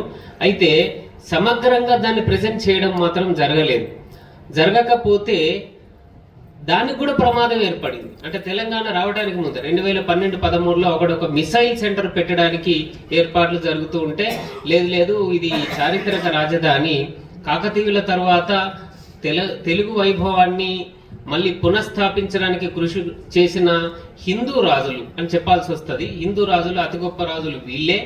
దేశ సంస్కృతిని విస్తారం చేయడానికి కృషి చేసిన వ్యక్తి సర్వజ్ఞ సింగభూపాలుడు కూడా ఇక్కడ నుంచి పరిపాలించిన వాడే. ఆయన ఆనవాళ్ళు ఇప్పటికీ ఉన్నాయి అని మళ్ళీ ఉద్యమం చేయాల్సి వచ్చింది. ఆ ఉద్యమంలో మళ్ళీ కూడా మేము సహచరులం, సంగనపట్ల వారు, వేణుగోపాల్ గారు, నేను, వీళ్ళందరూ కూడా. అప్పుడు కూడా నా సంపాదకత్వంలో ఇంకొక సంచిక తేవడం జరిగింది. అందులో కూడా వీరు, ఈ సర్వజ్ఞ సింగభూపాలూరు ఇద్దరు ఉన్నారు. వాళ్ళకి సంబంధించిన చరిత్ర, వాళ్ళ సంస్కృతికి చేసిన దోహదం ఇది అంటూ ఒక వ్యాసం రాశారు. అది కూడా ఇందులో ఉంది. ఇట్లా ఇది కాకుండా ఇంకొకటి శాసనాలు, అంటే ధర్మపురిలో 37 శాసనాలు ఉన్నాయని చెప్పిన మొదటి వ్యక్తి సంగనపట్ల వారు. అంతకుముందు ఒక 12 శాసనాలు రికార్డ్ అయినాయి. కరీంనగర్ జిల్లా శాసనాలు అనే దాంట్లో 12 శాసనాలు రికార్డ్ అయినాయి. కానీ సంగనపట్ల వారు మొత్తం అణువణువు వెతికి, ధర్మపురి అంతా వెతికి ఇంకొక 25 శాసనాలు గుర్తించి పురావస్తు శాఖకు చెప్పడం జరిగింది. పురావస్తు శాఖకు చెప్తేనే అది అధికారికం అవుతుంది, లేదంటే అది మిస్ అయ్యే అవకాశం ఉంటుంది. సో ఆ శాసనాలు 2008లో వారు పురావస్తు శాఖకి ఇస్తే, నేను మా గ్రామంలో ఉన్న, అంటే మాది వెల్గటూరు మండలం చెగ్గాం అనే గ్రామం, ఈ చెగ్గాం గ్రామంలో ఉన్న 2 శాసనాలు కూడా నేను పురావస్తు శాఖకి ఇస్తే, ఆ రెండింటిని కూడా కోడిఫై చేసి పురావస్తు శాఖ 2008-9 రిపోర్ట్ లో ప్రచురించిన వారు శివనాగిరెడ్డి గారు.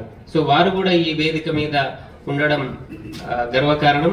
ఈ వ్యాసం కూడా ఇందులో ఉంది, అంటే ఈ శాసనాలు ఎట్లాంటివి ఏంటి అనేది. సో ఇది ఉన్న తర్వాత కోటిలింగాలు అనే పుస్తకము పేరు ఎందుకు పెట్టాల్సి వచ్చింది? దీని నేపథ్యం అంటే ఎక్కువ సమయం లేదన్నారు కాబట్టి కొంచెం నేను చెప్పుకుందాము. దక్షిణ భారతదేశంలో అతిపెద్ద నది గోదావరి నది. దీన్ని గంగా అని అంటారు మన వాళ్ళు. మనకి పురాణాల్లో వృద్ధ గంగా అని పేరుంది. మరి వృద్ధ గంగా అంటే ఇప్పుడు గంగా అని పిలువబడుతున్న గంగ ఏదైతే ఉందో ఉత్తర భారతదేశంలో అది లేటెస్ట్ గంగా అని అన్నట్టే. అంటే ఇది పిల్ల గంగా, అది పిల్ల గంగా, ఇదే వృద్ధ గంగా. ఈ వృద్ధ గంగ ఉన్నప్పుడు ఇక్కడ మానవ సంచారం డెఫినెట్ గా ఉంటుంది. మానవుడికి గాలి, నీరు, ఆహారం 3 ముఖ్యమైన అవసరాలు. గాలి ఎట్లా వస్తుంది, తర్వాత నీరే ఆధారం. ఎక్కడ నీరు ఉంటుందో అక్కడనే నాగరికత వరతిల్లుతుంది. మరి ఇక్కడ వృద్ధ గంగ ఉన్నప్పుడు, అంత ప్రాచీనమైన గంగ ఉన్నప్పుడు, నది ఉన్నప్పుడు ఇక్కడ సంస్కృతి ఉండే అవకాశం లేదనే అన్నారు. ఒక 60-70 సంవత్సరాల కిందటి వరకు, 50 సంవత్సరాల కిందటి వరకు కూడా, ఇంకా చెప్పాలంటే 25 సంవత్సరాల కిందటి వరకు కూడా తెలంగాణకు చరిత్ర లేదనే భావించేవాళ్ళు. అడపదడప ఏమో ఉన్నది అని అనుకునేవాళ్ళు. నా ప్రత్యక్షమైన ఎక్స్పీరియన్స్ ఏంటంటే, నేను హైదరాబాద్ కేంద్రీయ విశ్వవిద్యాలయంలో సెంట్రల్ యూనివర్సిటీలో ఎంఏ చరిత్ర చదువుకున్నా. ఎంఏ చరిత్ర చదువుకున్న తర్వాత ఎంఫిల్ పిహెచ్డి అనేది నేను తెలంగాణ చరిత్ర అంశం తీసుకొని చేస్తాను అనంటే మా ఆచార్యులు, మా ప్రొఫెసర్, ఏం చేస్తావు, అక్కడ రిఫరెన్సెస్ ఉంటే కదా, ఆధారాలు ఉంటే కదా, అసలు చరిత్ర ఉంటే కదా నువ్వు చేయడానికి అని రిజెక్ట్ చేసిండు ఆయన. అంటే పిహెచ్డి చేయలేదు, అంటే పిహెచ్డి టాపిక్ గా తెలంగాణ చరిత్రని ఎన్నుకోనివ్వలేదు. దాంతో నేను ఇక్కడికి ఉస్మానియా యూనివర్సిటీకి వచ్చి ఇక్కడ ఆ అంశం మీద నేను పరిశోధన చేసి 2007 నాటికి పూర్తి చేసిన. సో ఇది అంటే తెలంగాణకు చరిత్ర ఉన్నది అనేది ఆ భావనే మనగడలో లేకుండేది. సరే, ఈ మొట్టమొదటి తరంలో దానికి ఒక సమగ్ర చరిత్ర నిర్మాణం చేసే వారిలో, అంటే అట్లా కృషి చేసిన వారిలో ముఖ్యమైన 3-4 వ్యక్తుల్లో సంగనపట్ల వారు ఉంటారు. సో ఈ మరి కోటిలింగాలు అనే పేరు ఎందుకు పెట్టాల్సి వచ్చింది అని అంటే, దక్షిణ భారతదేశానికి ఒక చరిత్ర ఇండస్ వ్యాలీ సివిలైజేషన్ తోటి ఉంటది, అంటే సింధు నాగరికత తోటి. సింధు నాగరికత లేటెస్ట్ రికార్డ్స్ ప్రకారం, తవ్వకాల ప్రకారం ఏంటి అని అంటే 1650 నుంచి 1700 బీసీ, అంటే ఇప్పటికీ 3600-700 సంవత్సరాల మధ్యలో ఆ సంస్కృతి నాశనమైంది. నాశనం అవడానికి కారణము ఇంద్రుడు. ఈ ఇంద్రుడు పురంధరుడు అనే బిరుదు గలవాడు. పురంధరుడు అంటే పురాలను నాశనం చేసినవాడు. ఎన్ని నాశనం చేసినాడు అనంటే మనకు హరప్ప, మొహంజదారో సిటీలు తెలుసు. ఈ హరప్ప, మొహంజదారోకు ప్రత్యేకించి ఆ సిటీకి సంబంధించిన ముద్రికలు దొరికినాయి. వాటి మీద రాసున్నది ఏంటిది అనంటే, మొహంజదారో చుట్టూ 30,000 మంది సైనికులు ఉండేవాళ్ళట. ఈ 30,000 మంది సైనికులని ఒక్క రోజులో ఆయన నాశనం చేసి, ఆ విధంగా పురంధరుడు అనే పేరు తెచ్చుకున్న వ్యక్తి ఇంద్రుడు. ఆ విధంగా ఇంకా కూడా కొంతమంది ఆయనతో పాటు చంపేసి సంస్కృతిని నాశనం చేశారు. అంతకు ముందు ఉన్న యోగ పద్ధతి, యోగ జీవన విధానం ఉండేది అంతకుముందు 1650 బీసీ కంటే ముందు. ఆ యోగ విధానం స్థానంలో యాగ విధానం తీసుకొచ్చిన వాడు ఇంద్రుడు. కాబట్టి ఇప్పుడు యజ్ఞం చేస్తున్నప్పుడు ఇంద్రుడి ప్రస్తావన ఎక్కువ ఉంటుంది. అంటే ఇంద్రుని ప్రస్తావన చేస్తూ ఉండాలి. మనం ఆ పాట ఏమంటాం, హిమ్స్ అంటాం, శ్లోకాలు పాడేటప్పుడు. ఈ సంస్కృతి అలా కొనసాగుతూ వచ్చింది. ఇప్పటికి కూడా ముస్లింస్ కూడా ఖుత్బాలో ఖలీఫా అని అంటారు, ఆయన పేరు చదవాల్సి వస్తుంది, లేదంటే రాజు పేరు చదవాల్సి వస్తుంది. ఆ విధంగా ఇంద్రుని వంశం, కొన్ని వంశాలు వచ్చినాయి. ఏ ఇంద్రుడు వచ్చినా కూడా ఇంద్రుడి పేరు తలవాలి. సో అట్లా ఉండేది. అయితే అక్కడ నుంచి ఆ సంస్కృతి నాశనం అయిన తర్వాత మైగ్రేట్ అయినారు జనాలు. ఆ మైగ్రేట్ అయిన వాళ్ళు ఈ గోదావరి ప్రాంతానికి వచ్చారు కొంతమంది. వీళ్ళని తెలిమన్లు అని అన్నారు. ఈ తెలిమన్స్ అనే వాళ్ళు దక్షిణ భారతదేశానికి వచ్చినట్టే ఇంకా ఇతర ప్రాంతాలకి, అంటే ఆసియా ఖండంలో ఇతర ప్రాంతాలకు వెళ్ళినారు. అట్లా సుమేరియన్ ప్రాంతం వరకు కూడా వెళ్ళినారు. అంటే ఇప్పుడు ఇరాన్, ఇరాక్ అని అంటున్నాం. ఆ సుమేరియన్ ప్రాంతానికి వెళ్ళినప్పుడు ఈ తెలిమన్లతోటి వాళ్ళ మాటలు అవన్నీ కూడా వెళ్ళినాయి. మాటలు, సంస్కృతి. ఆ మాటల సంస్కృతిలో సంగనపట్ల నరసయ్య గారు కొన్ని పదాలు ఏరినారు. ఆ పదాలు ఏంటి అనంటే, శరభయ్య అనేది ఒక పదం, సేరయ్య అనేది ఒక పదం, హస్బయ్య అనేది ఒక పదం, మీరయ్యన ఇంకొక పదం. సో ఇట్లా మీ పదాలు వినంగానే ఇది తెలుగు పదాలు అని తెలుస్తుంది. శరభయ్య అనేది పక్కా తెలుగు పదం అని తెలుస్తుంది. సో ఈ విధంగా ఈ సంస్కృతి అక్కడి వరకు కొనసాగినట్టు ఉంది అని వారు చెప్పడం జరిగింది ఒక వ్యాసంలో. తర్వాత ఇట్లా వచ్చిన తర్వాత మరి ఈ మైగ్రేట్ అయిన పీపుల్ ఎక్కడ సెటిల్ అయ్యారు అని అంటే కోటిలింగాలలో అనేది మనకు ఆధారాలు దొరుకుతున్నాయి. ఆధారాలు దొరకడంలో కొంత కన్ఫ్యూజన్ ఉన్నది 2 సిటీల మధ్య. ఒకటి బోధన్, రెండవదేమో కోటిలింగాల. ఈ బోధన్ అనేది మళ్ళీ సింధు నాగరికతలోనే మనకు ఆధారాలు దొరుకుతున్నాయి. మీకు పశుపతి శివుడు అనే ఒక ముద్రిక మీకు తెలుసు. ఈ పశుపతి శివుడు అనే దాని మీద ఉన్న అక్షరాలను చదవలేక మార్టిమర్ వీలర్ అనేవాడు, జాన్ మార్షల్ అనేవాడు ఆయన చుట్టూ పశువుల బొమ్మలు ఉన్నాయి కాబట్టి పశుపతి కావచ్చు, పశుపతి శివుడు కావచ్చు అని అన్నాడు. కానీ ఇటీవల చదివిన ప్రకారం దాని మీద రిషభ నామన్ కథ అని రాసింది. కథ కాదు, కథ. రిషభ నామన్ కథ అంటే ఋషభనాథుడు అంటే జైన తీర్థంకరంలో మొట్టమొదటి వాడు. ఈ ఋషభనాథునికి 2 పిల్లలు, కొడుకులు. బాహుబలి ఒకడు, భరతుడు ఒకడు. ఈ బాహుబలి చరిత్రను మోసుకొచ్చింది, బోధన వరకు మోసుకొచ్చింది ఆయన వారసులు. ఆ బాహుబలి విగ్రహము ఇక్కడ 500 బాణాల ఎత్తుది ఉండేదట బోధనలో. 500 బాణాలు అంటే 1000 ఫీట్లు. ఈ 1000 ఫీట్లున్న బాహుబలి విగ్రహాన్ని చూసి 11వ శతాబ్దంలో కర్ణాటకలో శ్రావణ బెలగొల అనేది ఉంది, అక్కడ బాహుబలి విగ్రహం ఉంది. అక్కడ చాముండరాయ అనేవాడు తన తల్లిని తీసుకొని వచ్చి ఇక్కడ ఉన్న 1000 ఫీట్ల విగ్రహాన్ని చూసి అందులో 1/10 కూడా కాని విగ్రహాన్ని అక్కడ చెక్కించినాము అని శాసనంలో రాసింది అక్కడ బోధనకి సంబంధించి. సో ఈ వృషభనామన్ ఎప్పటివాడు, బాహుబలి ఎప్పటివాడు అని అంటే 3000 సంవత్సరాల బీసీ వాళ్ళు, అంటే ఇప్పటికి 5000 సంవత్సరాల కిందటి లెక్క అది. సో 5000 సంవత్సరాల కిందటనే బోధన్ ఒక నగరము అని తెలుస్తున్నది మనకు ఆధారాల ప్రకారం. సో దీన్ని ఇంకా సింధు నాగరికతతో పోల్చి ఎస్టాబ్లిష్ చేయవలసి ఉంది. కానీ బోధన్ సంబంధిత అంశంలో నరసయ్య గారు భవభూతి గురించి రాశారు. భవభూతి భారతదేశంలో అతి గొప్ప కవులు 2 అని అనుకుంటే మొదటి వాళ్ళు కాళిదాసు, రెండవ వాడు భవభూతి. ఈ భవభూతి ఏ ప్రాంతం వాడు అని చాలా మంది ఊహలు చేశారు. నార్త్ ఇండియా అని చెప్పారు చాలా మంది, అంటే ఉజ్జయిని అని చెప్పినారు, యమునా తీరం అని చెప్పినారు, ఇంకెక్కడో చెప్పినారు. కానీ నరసయ్య గారు స్పష్టంగా అట్లా కాదు, ఆయన భవభూతి అనేవాడు సంస్కృత గ్రంథంలో కూడా, ఉత్తర రామచరిత్ర సంస్కృతంలో రాసినప్పటికీ కూడా దాంట్లో తెలుగు నానుడులను వాడాడు, తెలుగు సామెతలను వాడాడు అని ఆయన చూపించారు. ఉదాహరణకి అమ్మ అబ్బా బతికిపోయాను అనే ఒక మాట ఉంది. దాన్ని సంస్కృతంలో వారు ఎత్తి చూపారు. నాకు సంస్కృతం అంతగా రాదు కాబట్టి నేను చెప్పలేకపోతున్నా, బట్ వారు ఆయన చెప్పారు. అట్లా ఇంకా కొన్ని 2-3 సామెతలను కూడా చెప్పారనమాట. ఆయన తెలుగు వాడు కాకపోతే తెలుగు సమాసాలను, పదబంధాలను ఎందుకు ఉపయోగిస్తాడు అనేది ఒక ఆధారం చూపించాడు. అది కాకుండా ఆయన ఉత్తర రామచరిత్రలో, తర్వాత మహావీర చరిత్రలో కూడా ఈ ధర్మపురి ప్రాంతపు గోదావరి వర్ణన చేశాడు. ఆ గోదావరి వర్ణన అంతగా చేయాల్సిన అవసరం ఎట్లుంటుంది ఆయన ఈ ప్రాంతం వాడు కాకపోతే అనేది ఒక డౌట్. తర్వాత ఆయన చూడకపోతే ఎందుకు రాస్తాడు అనేది రెండో డౌట్. ఇక మూడవది ఆయన కాలప్రియనాథుని గురించి రాశాడు భవభూతి ఉత్తర రామచరిత్రం. నా నాటకాన్ని కాలప్రియనాథుని సమక్షంలో ఆడిపించడానికి వెళ్తున్నా అని రాశాడు. ఈ కాలప్రియనాథుడు అంటే ఇక్కడ గ్వాలియర్ దగ్గర ఉన్నది సెంట్రల్ ఇండియాలో అని అనుకున్నారు. కానీ కాలప్రియనాథుడు మనకు తెలంగాణకు పక్కనే కంధార అనే ఒక చిన్న సిటీ ఉంది. ఈ కంధారలో ఇప్పుడు అది మసీదుగా మారింది. కంధారలో ఒక ఉత్సవం జరుగుతున్నప్పుడు, ముస్లింల ఉత్సవం జరుగుతున్నప్పుడు నరసయ్య గారు అక్కడికి వెళ్లి ఆలయాన్ని పరిశీలిస్తే అందులో శాసనం దొరికింది. అక్కడ కాలప్రియనాథుడు స్పష్టంగా ఉంది.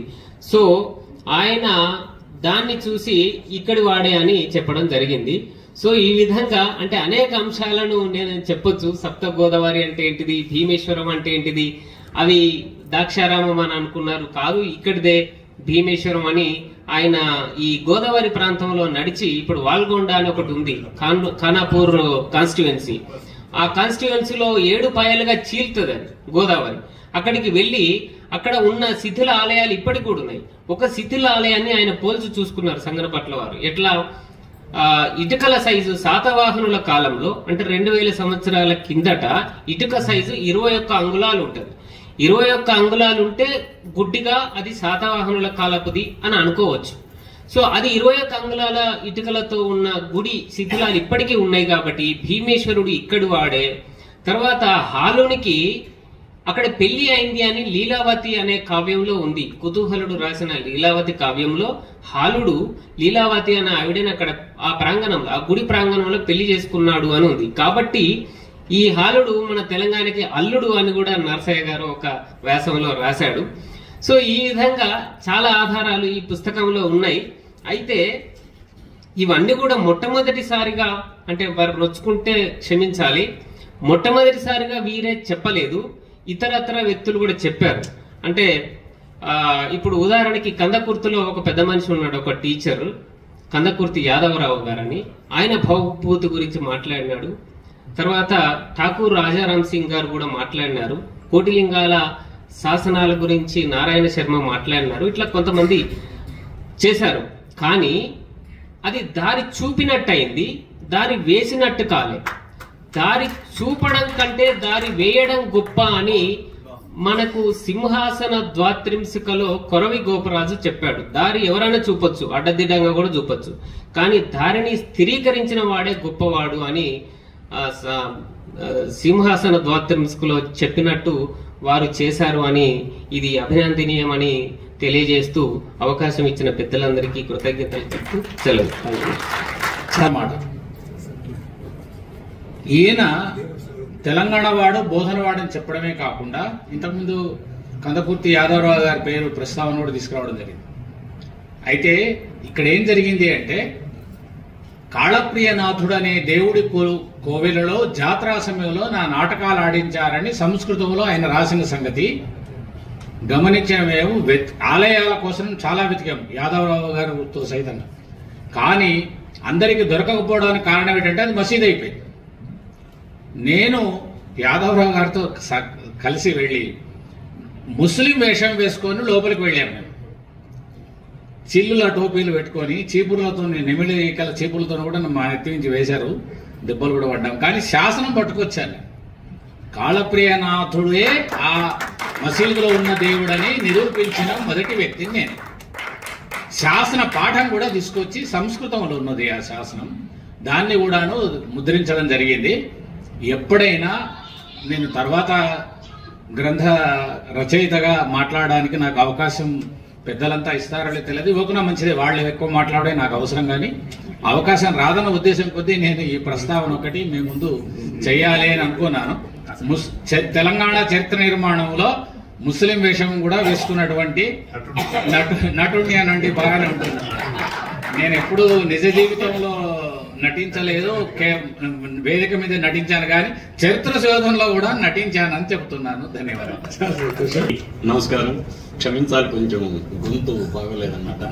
అయితే రెండు విషయాలు, అంటే 2 సెంటెన్సులు మాత్రమే మాట్లాడతాను. మొదటిది శ్రీమాన్ రమణాచారి గారి గురించి. 1991లో ఆయన నాగర్ కర్నూలు ఆర్డీఓ ఉండేటప్పుడు నేను సోమశిలలో గుడి ఓడదీయడానికి వెళ్ళాను. ఓడదీయడానికి, తరలించడానికి ఓడదీయటం, అంతేగాని నాశనం చేయడానికి కాదు. నాకు వీరేం పేరు పెట్టారో తెలుసా? సార్ అభినవ మాలిక్ కాఫూర్ ఉన్నారు. 100 గుళ్ళు ఓడదీశాను నేను, కూలగొట్టలేదు. రంగాచారి గారు నాకు అభినవ మాలిక్ కాఫూర్ని పంపించారు. అయితే ఆ రోజు నేను చాలా గడగడ వణికిపోతున్నాను. గడ్డపారలు నా మీద గుచ్చారు, ఇట్లా నువ్వు అసలు ఏది పెడితే చంపేస్తామని. వెంటనే కృష్ణశాస్త్రి గారికి ఫోన్ చేశారు మా ఆఫీస్ వాడు. చేస్తే సారు, మీరు నమ్మరం, హుటాహుటిన సార్ వచ్చి, ఇక ఆర్డీఓ గారంటే రామచంద్రయ్య అని ఒక తహసీల్దార్, డిప్యూటీ తహసీల్దార్ ఉండేవాడు. సార్ వస్తున్నారని అట్లా సరి చేసిన తర్వాత, ఏం కావాలి మీకు అన్నాడు. గుడి ఓడదీయకూడదండి అన్నాడు. ఓడదీస్తే ఏమవుతుంది అన్నాడు సారు.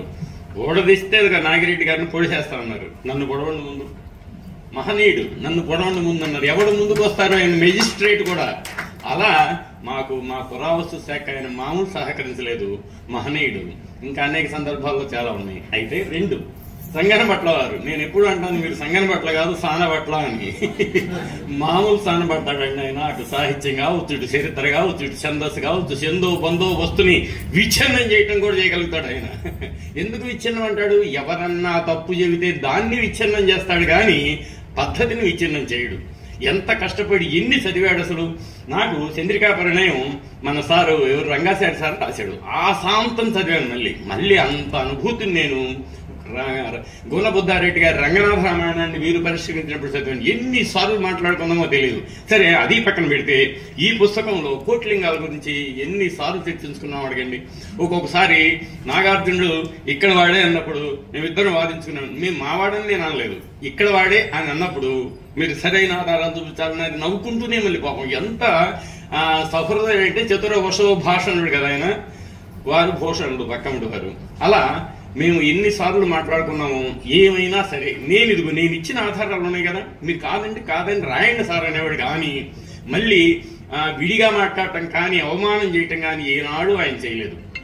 ఇవాళ ముగింపు వాక్యం, కాలేజీల్లో విశ్వవిద్యాలయాల్లో పీఠాధిపతులు ముఠాధిపతులుగా వర్ధిల్లుతూ అంతర్జాతీయ ఖ్యాతి గడుస్తున్న నేపథ్యంలో అందరూ కాదు, కొద్దిమంది teaching professors, non teaching professors అని ఇంకో కేటగిరీ ఉంది. అలా కాదు, వెల్దండవారు దానికి మినహాయింపు. అలా ఆ నేపథ్యంలో ఆయన అధ్యాపకుడుగా ఉంటూ అధ్యాపనమే ఉచ్ఛ్వాసంగా, బోధనే నిశ్వాసగా జీవిస్తున్నటువంటి ఒక మహనీయుడు. ఆయన సనాతనుడు అని అనుకోవటం పొరపాటు. సనాతనుడే, సాంప్రదాయ సనాతనుడు, ఆలోచనలో ఆధునికుడు. ఆయన ఇంటికి వెళ్ళాను, ఎంత మోడర్న్ ఇల్లు కట్టాడండి, ఎంత మోడర్న్ ఇల్లు అండి అసలు. ఆ ఇల్లు ఆశ్చర్యం. లోపలే స్విమ్మింగ్ పూల్ పెట్టుకున్నాడు ఆయన. అందుకు ఆ గోదావరి తీరంలో సత్వ గోదావరి స్థానంలో ఆయన జలకాలాడిన రోజులు. మరి నాకు ఇంట్లో కూడా అదే అనుభూతి కలగాలి కదా అని ఆయన అలా అనుకున్నాడు. ఇంట్లో సంస్కారం అంటే ఆవరణ, ఆ ఇంటి ఆవరణ సంస్కారం అనే కాంపౌండ్ వాల్. ఆ ఇంటికి పోతే ఆతిథ్యం అనే చక్కటి మర్యాద కేవలం పొగట్టకు రాలేదు. ఎందుకంటే రచన గురించి దేవనపల్లి గారు అద్భుతంగా చెప్పారు, చాలా చక్కగా చెప్పారు ఆయన. ఈ నేపథ్యంలో నాకు ఈ చిన్న అవకాశం ఇచ్చినందుకు సంగనపట్ల వారికి, ఆలస్యంగా వచ్చినందుకు మన్నించిన, మంచి మనసుతో మన్నించిన రమణాచారి సార్కి, కసిరెడ్డి వారు, ఆయన ఒకే మాట చెప్పాడు, మాకు మీరు ఇన్ని గుళ్ళు కడుతున్నారు కదా, నేను ఒకసారి చెప్పేది అన్నాడు. చెప్పండి సార్ అన్నా. తొక్కితే రాయి మొక్కితే దేవుడు అన్నాడు. మామూలు సామెత అది. తొక్కితే రాయి మొక్కితే దేవుడు అని చెప్పాడు ఆయన. నాకు 84 బిఎన్ శాస్త్రి గారు ఇంటి మహనీయుడు బిఎన్ శాస్త్రి గారిని కూడా ఈ సందర్భంగా గుర్తు చేసుకున్నాం. ధన్యవాదాలు. పాఠ్యాంశాల్లోంచి చరిత్రను తొలగించాలి అని చెప్పిన పాలకులు ఉన్న సమయంలో మనం ఉన్నాం. అలాంటి పాలకులు ఉన్నారు. ఇప్పుడు కాదు కానీ ఇంతకుముందు అలా చెప్పిన వాళ్ళు ఉన్నారు. ఈ సోషల్ సైన్సెస్ ఎందుకు అని చెప్పిన వాళ్ళు ఉన్నారు. కానీ నరసయ్య గారు నాకు మహా అయితే ఒక 5-6 ఏళ్ల నుంచి పరిచయం. ఆయన పేరు వినడమే తప్ప చూడలేదు. మేము ఈనాడులో కలిసి పనిచేసాం. ఒక డిక్షనరీ ప్రాజెక్ట్ చేసినప్పుడు దానికి కాస్త నాలాగా నిరక్షర కుక్షులు కాకుండా దానికి ఇన్ఛార్జ్ నేనే, కానీ కాకుండా కొంచెం అక్షర జ్ఞానం ఉన్న వాళ్ళని తీసుకోవాలి అని అనుకున్నప్పుడు నరసయ్య గారిని ఇంకొక 2-3 తీసుకున్నాను. మిగతా 3 నేను ఇంటర్వ్యూ చేశాను, కానీ సంగనపట్ల గారిని ఇంటర్వ్యూ చేయలేదు. అంత సాహసం చేయలేదు. ఊరికే మాట్లాడుకున్నాం అంతే, అంతకంటే ఏమీ చేయలేదు. ఆయన షణ్ముఖుడు అన్నారు ఇందాక. 8 ముఖాలు 10 ముఖాలు ఉన్నవాడిని ఏమంటారో సంస్కృతంలో నాకు తెలియదు. ఎందుకంటే నేను ఎంఏ సాంస్క్రిట్, ఒక్క ముక్క రాదు. ఉస్మానియా యూనివర్సిటీకి thanks. My medium of instruction was English, so I developed some English but not Sanskrit. ఏమీ తెలియదు నాకు. అలాంటి నరసయ్య గారు మామూలుగా అయితే నేను ఇక్కడికి రాగానే ముందు ఆయన పలకరించింది ఈ వేషం ఏమిటి అన్నాడు. ఇక్కడ ఇది అవసరం అన్నాడు. ఆయన సంప్రదాయవాదిలాగా కనబడతాడు. సంప్రదాయం మీద ఆయనకి గౌరవం ఉంది, కానీ సంప్రదాయవాది కాదు. సంప్రదాయం చెడ్డది కాదు, సంప్రదాయవాదము ఆ సంప్రదాయం తర్వాత ఇంకేమీ లేదు అనడం చెడ్డది. ఆయన సృష్టించిన సంప్రదాయం రేపు పాతబడిపోదా? ఆయన సృష్టించిన పరిశోధన ఫలితాలు రేపు పనికి రాకుండా పోతాయా? పోవు కదా. అందుకని ఆ దృష్టితో చూస్తే ఆయన సంప్రదాయవాది కాదు. ఆయనకి పరిశోధకుడికి ఉండవలసిన సత్యనిష్ట ఉంది, ఒక చరిత్రకారుడికి ఉండవలసిన చారిత్రక దృక్పథం ఉంది. అయితే ఈ గ్రంథానికి నన్ను పీఠిక రాయమన్నాడు. ఎందుకన్నాడో నాకు తెలియదు. నేను చాలా కాలం రెసిస్ట్ చేశాను. అయినా సరే ఆయన వెంటబడి రాయించాడు. ఇంతటి జ్ఞానం నాకు లేదు, ఈ పుస్తకాల మీద రాయగలిగినంత జ్ఞానం నాకు ఉందని నేనైతే అనుకోవట్లేదు. కానీ నాకు హిస్టారిక్ సిటీ అంటే ఏమిటో తెలుసు, హిస్టరీ అంటే ఏమిటో తెలుసు. అందువల్ల సాహసం చేశాను. బాగుందో బాగాలేదో ఈ పుస్తకం కొని చదివి చెప్పండి, ఊరికే తీసుకొని కాదు.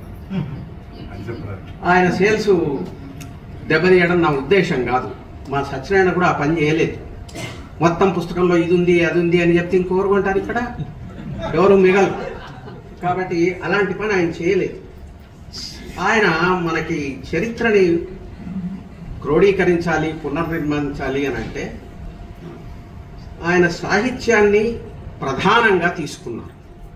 అక్కడక్కడ పురాతత్వ పరిశోధనల్ని కూడా తీసుకున్నారు. ఇదిగో మా పురాతత్వవేత్త ఉన్నాడు, రోజు ఒక ఐటమ్ పంపుతాడు ప్రతిరోజు. మన శివనాగిరెడ్డి గారు అవే వేస్తాం, నేను హిందూ వాళ్ళిద్దరమే వేస్తున్నాం. చరిత్ర అంటే ఏమిటో తెలుసు కాబట్టి వేస్తున్నాం. మా వాళ్ళు అంటారు, ఏడు సార్ పొద్దున్న లేచి బండలన్నీ ఆయన పక్కన నిలబెడతాడు, ఆ బండలన్నీ మాకు పంపిస్తారంటారు. ఆ బండలే మన చరిత్ర, అదే మనము ఉద్దేశం. ఆ తర్వాత బ్రాహ్మణులు బౌద్ధంలోకి మళ్ళారు అని రాశాడు. ఎప్పుడైనా సరే మతాంతరీకరణ జరిగినప్పుడు అగ్రవర్ణాల వాళ్ళు ముందెళ్తారు, దళితులు వాళ్ళు తర్వాత వెళ్తారు. ఏ మతంలోకైనా మీరు చూసుకోండి. ఇవాళ మక్బూల్ భట్ లాంటి పేర్లు మీకు కాశ్మీర్లో కనిపిస్తాయి. They are all Brahmins. Ram Bhatla, Vishnu Bhatla, Josya Bhatla అన్న పేర్ల లాంటివి అవన్నీ కూడాను. ఈ చెత్తంతా మాకు నేర్పిన వాడు మా రామభట్ల కృష్ణమూర్తి. రామభట్ల కృష్ణమూర్తికి సంగనభట్ల నరసయ్య గారికి ఏ సంబంధము లేదు. కానీ రామభట్ల ఏ ప్రతిపాదనలైతే చేసి మమ్మల్ని చంపుకు తిన్నాడో అలాంటి ప్రతిపాదనలే ఈ పుస్తకంలో కూడా ఉన్నాయి. సుమేరియన్ కల్చర్కి మన కల్చర్కి ఉన్న సామ్యము ఇవన్నీ ఇందులో ఉండే వ్యాసాలు రాయడానికి ముందు సంగనభట్ల గారికి నాతో పరిచయం అయినా, నేను ఆయనకి రామభట్ల గారి సాహిత్యాన్ని పరిచయం చేసినా సరే మరింత ఎక్కువ మనల్ని చెండాడేవాడు. ఆ రకంగా మనల్ని కాపాడాడు ఆ పరిచయం లేనందువల్ల. అలాగే వృద్ధగంగా అన్నారు. నాకు ఇవన్నీ తెలిసి చెప్పడం లేదు, కానీ చరిత్ర తెలుసుకోవడంలో భాగంగా మనకు కొన్ని హైపోథీసిస్లు ఉంటాయి. ఆ హైపోథీసిస్లో నా హైపోథీసిస్ ఏమిటంటే, అసలు గంగా నది కంటే మన గోదావరి నది ప్రాచీనమైంది. అది తేల్చాల్సింది నేను కాదు, నాకంత శక్తి లేదు. గంగా నది కంటే గోదావరి నది ప్రాచీనమైంది అనేది నా ఊహ. ఇట్ ఈజ్ మై హంచ్, అంతే.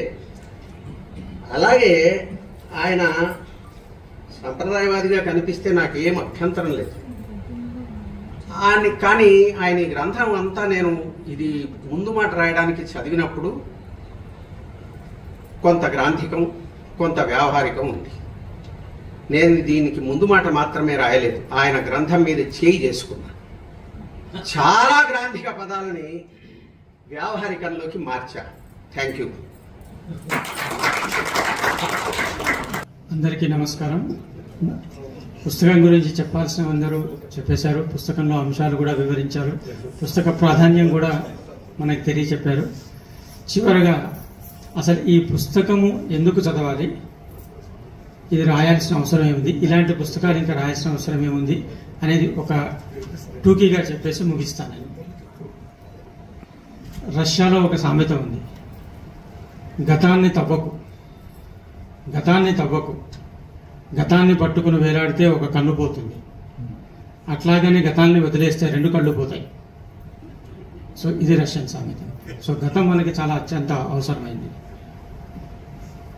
ఎవరికైతే గతం లేదో వాళ్ళకి వర్తమానం ఉండదు, వర్తమానం లేని వాడికి భవిష్యత్తు.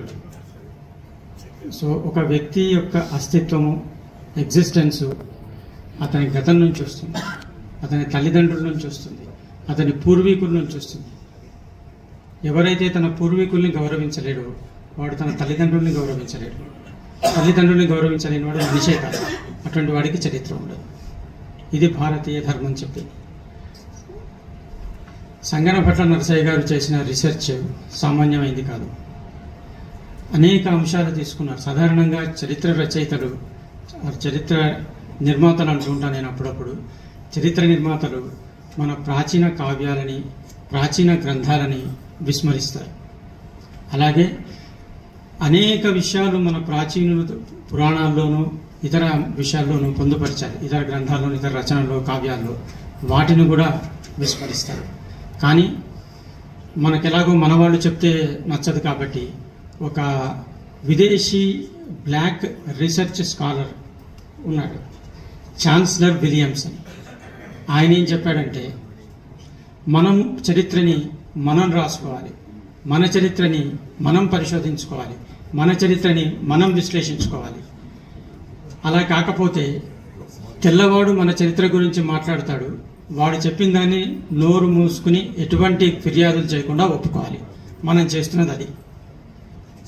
అటువంటి దానికి వ్యతిరేకంగా మన చరిత్రని మన దృక్కోణంలో మనం అర్థం చేసుకుని మనం విశ్లేషించుకునేటువంటి ఇలాంటి పుస్తకాలు చాలా అత్యంత ప్రాధాన్యమైనవి. ఎందుకంటే మన గురించి మనకు తెలిసినంతగా ఎదుటివాడికి తెలియదు, కానీ ఎదుటివాడు చెప్పిన దాన్ని మన చరిత్ర అనుకుంటున్నాం. మనం ఎదుటివాడు ఏమేం చెప్పాడో దానే నిజం అనుకుంటున్నాం.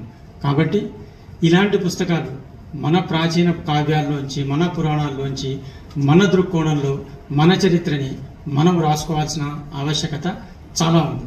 దీనికి ఒక చిన్న నా అనుభవాన్ని చెప్తాను. గుళ్ళు తిరుగుతూ ఒకసారి ఒరిస్సా వెళ్ళాము. ఒరిస్సా వెళ్ళినప్పుడు అక్కడ కూర్చుని ఉన్నాం. ఆ గుడి మీద రకరకాల ఎలాగో మనకు అలవాటైనట్టు విగ్రహాలు చెక్కి ఉన్నాయి, బొమ్మలు చెక్కి ఉన్నాయి. ఇద్దరు విదేశీయుల్ని ఒక గైడ్ తీసుకొచ్చి ఆ బొమ్మలు చూపిస్తున్నాడు. అక్కడ ఎలాగో మన దేవుడు అలవాటైనట్టు ఇలా పట్టుకుని ఉంటారు. అది చూపించి శివ హ్యావింగ్ గాంజా, శివ హ్యావింగ్ గాంజా అని ఈ గైడు ఆ విదేశీయులకు చెప్తున్నాడు. గాంజా, శివ గాంజా అని వాళ్ళు రాసుకుంటున్నారు నోట్స్. రేపు వాళ్ళు విదేశాలకు వెళ్ళిన తర్వాత ఇవే వాళ్ళ పుస్తకాల్లో రాస్తారు.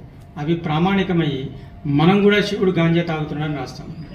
సో నేను ఊరుకోలేక వెళ్ళి చెప్పాను, గాంజా కాదు శంఖ చక్రాలు పట్టుకున్నాడు బాబు, శివుడు కాదు అని చెప్పాను. వచ్చిన చిక్కేంటి అతని గైడు ప్రామాణికం, నేను అవుట్ సైడర్. సో అది ప్రామాణికం కాదు. భారతదేశ చరిత్ర విషయంలో జరుగుతున్నది ఇదే. చరిత్ర రచయితలు ఆంగ్ల విద్యాభ్యాసంలో ఎదిగి ఆంగ్లేయులు చెప్పిన దాన్ని సమర్థించే వాళ్ళందరూ గొప్ప చరిత్రకారులు. వాళ్ళు రాసిన పుస్తకాలు మనకి ప్రామాణికం. మన దగ్గర స్థానికంగా మన రచనలు చదువుతూ మనల్ని మనం అర్థం చేసుకుంటూ మన చరిత్ర కనుక మనం రాస్తే మనం సాంప్రదాయవాదులము, rightist, old stick in the mud అంటారు కన్జర్వేటివ్స్ని. అంటే బురదలో ఇరుక్కుపోయినటువంటి కర్రలు అనమాట. మన చరిత్రలో మనం మన విషయాలు చెప్తే దాన్ని కాదంటారు. దానికి వ్యతిరేకిస్తూ ఈనాడు ఇలాంటి పరిశోధనలు జరుగుతున్నాయి. అది తెలంగాణ గురించే కావచ్చు, ఆంధ్ర కావచ్చు, భారతదేశం కావచ్చు, కశ్మీర్ కావచ్చు. ఉదాహరణకి ఇందాకే పొద్దునే ఒకరు చెప్పారు, కశ్మీర్ గురించి రాస్తూ తురకరాజులు దేవాలయాల్ని విరగొట్టారు, అలాగే హిందూ రాజులు కూడా విరగొట్టారు అని రాశారు. ఉదాహరణకి తురుష్క హర్షుడు అనే ఒక రాజు ఉన్నాడు కాశ్మీర్లో. తురుష్క హర్షుడు ఎందుకంటే అంటే తురకవాళ్ల ప్రభావంతో వాడు చెప్పినట్టు చేశాడు కాబట్టి. సో దాన్ని మనం సమర్థించలేము. తురకవాళ్ళు చేసిన దాన్ని, తురుష్క హర్షుడు చేసిన దాన్ని మన దృష్టితో చూసి రాసుకోవాలి. ఎప్పుడైతే వాళ్ళ దృష్టితో చూసిన చరిత్రని మనం రాసుకుంటామో, ఇందాక ఆ బ్లాక్ హిస్టారియన్ చెప్పినట్టు వైట్స్ చెప్పిన దాన్ని ఒప్పుకోవాల్సింది. లేకపోతే మన చరిత్రని మనం రాసుకోవాలి. మన చరిత్రని మనం రాసుకుంటే ఇక రకరకాల విషయాలు, వాదనలు ఇవన్నీ వస్తాయి. ఎందుకంటే ఒక ఎస్టాబ్లిష్డ్ చరిత్రని కాదని మనం అసలు చరిత్రను, ప్రత్యామ్నాయ చరిత్ర కాదు, అసలు చరిత్రని మనం రాసుకునే ప్రయత్నాలు జరుగుతున్నాయి. ఆ ప్రయత్నాలు జరగాలి. ఈ రకంగా చూస్తే ఈ కోటిలింగాలు సంగనభట్ట నరసయ్య గారు రాసిన పుస్తకం చాలా ప్రాధాన్యం వహిస్తుంది. ప్రతి ఒక్కరూ కొని ఇతరులతో చదివించి ఈ పుస్తకం గురించి విస్తృతంగా రాయాలి. ఎవరెవరు దీని గురించి వ్యాసాలు రాసి పంపించినా మా సంచిక పత్రికలో ప్రచురిస్తాము. అలాగే సంచిక తరఫున దీని గురించి రకరకాల జూమ్ మీటింగులు, ఇతర మీటింగులు చేసే ప్రయత్నాలు జరుగుతున్నాయి. ఇంకొక విషయం ఏంటంటే, మనకి చారిత్రక స్పృహ లేదు అని ఒక అపప్రథ ఉంది. మనకి చారిత్రక స్పృహ ఉంది, మనకి చారిత్రక చైతన్యం కూడా ఉంది. కానీ ఆ స్పృహని, చైతన్యాన్ని మనల్ని మనమే అనగదొక్కుతున్నాము. ఉదాహరణకి దీనిలో బోధన గురించి ఉన్న విషయాలు చదవగానే నేను ఎంతో ఆనందించాను. నేను పుట్టింది శక్కర్ నగర్, పెరిగింది బోధన్. సో అదంతా గొప్పదని నాకు ఈ పుస్తకం చదివితేనే తెలిసింది. ఇక్కడే ఫతే మైదాన్ దగ్గరలో ఉంది. ఫతే మైదాన్ అంటే ఫతే అంటే విజయం. ఔరంగజేబు ఇక్కడికి వచ్చిన తర్వాత ఇక్కడ గెలిచాడు కాబట్టి ఫతే మైదాన్ అన్నాడు. అంటే ఒక నేల మీద మనం నడుస్తుంటే ఏ మాటి సభీకి కహానీ కహేగి అంట. ఈ మట్టిలోని అణువణువు మన చరిత్రని చెప్తుంది. అణువణువులో ఉన్న ఆ చరిత్రని వెలికితీయటానికి డిగ్రీలు లేకపోతే ఒక పదవులు అవసరం లేదు. సామాన్యుడు కూడా తన హృదయంతో దాన్ని గ్రహించి రాయవచ్చు. దాని చరిత్ర తరువాత నిర్ధారిస్తుంది. కాబట్టి సంగనభట్ల నరసయ్య గారు చేసిన పని అపూర్వమైంది. వారికి బహుకృతజ్ఞతలు, ధన్యవాదాలు చెప్పి తరతరాలు వారికి కృతజ్ఞతలుగా ఉంటాయి. వారి కృతజ్ఞతగా ఉండేట్టు చేయాల్సిన బాధ్యత రచయితల మీద ఉంది, సృజనాత్మక రచయితలు, పత్రికా రచయితలు. కాబట్టి అందరూ ఈ పుస్తకాన్ని చదవండి, దీని గురించి మాట్లాడండి, చర్చించండి. ఇంకా ఇలాంటి పరిశోధన చేసే వారికి ప్రోత్సాహకంగా, ప్రేరణగా ఉండాలి. నమస్కారం. యుద్ధంలో అలెగ్జాండర్ గెలిచాడు, పురుషోత్తముడు ఓడిపోయాడు అనే చరిత్ర బాగా వ్యాప్తం అవుతుంది ఇది. కానీ దాని మీద పరిశోధన చేసిన వాళ్ళు ఓడిపోయింది అలెగ్జాండరే, పురుషోత్తముడే గెలిచాడు, ఆ పురుషోత్తముడే అలెగ్జాండర్ను అడిగి వదిలిపెట్టాడు అనేది. దానికి అరుణశ్రీ గారు రాస్తూ, హిందూ గ్రీకులు వియ్యమందుకొని సాహిత్యము విజ్ఞానము సౌందర్యమును పంచిపెట్టినవి విశ్వం మెల్ల, మీరిప్పుడు హిందూస్థానము గెలవచ్చితిరి, మీరు ఈనాడు మాముంగిటన్ బందీలైతిరి, మారిపోయినవి మీ మా పూర్వ బాంధవ్యములు అన్నారు సార్. ఆ విధంగా అలెగ్జాండర్ తోటి పురుషోత్తముడే అన్నాడని, అట్లాగే పురుషోత్తముడు అలెగ్జాండర్ వదిలిపెట్టాడని ఈ తర్వాత చరిత్రకారులు నిర్ణయించారు. మొదటి చరిత్రకారులు ఓడింది పురుషోత్తముడు, అలెగ్జాండర్ దయదలిచి పురుషోత్తముడు ఓడిపెట్టాడని. కాబట్టి ఇట్లాంటి వాటి మీద అధ్యయనం, పరిశోధన చేయాల్సిన అవసరం ఉంది అనే ఒక మంచి సందేశాన్ని కస్తూరి మురళీకృష్ణ గారు అందించారు. ధన్యవాదాలండి. ఇప్పుడు రచయిత సంగనభట్ల నరసయ్య గారి సందేశాన్ని విందాం. రచయిత స్పందన, సంక్షిప్త స్పందన అని ప్రేక్షకుల నుంచి వినిపిస్తాను.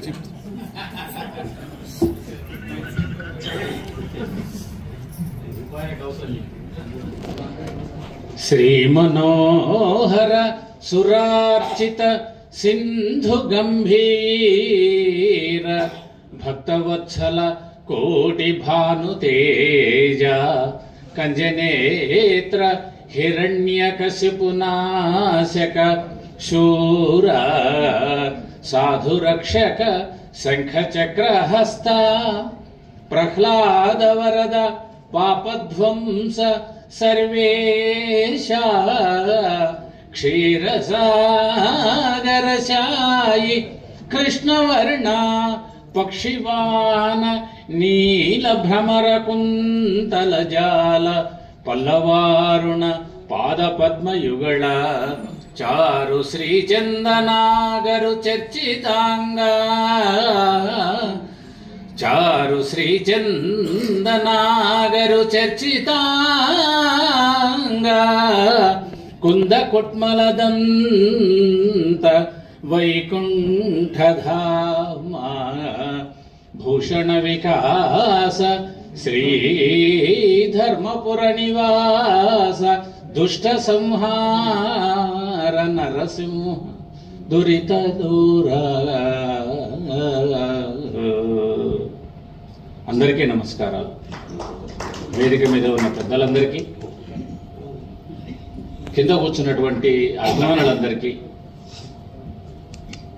మా స్వామివారు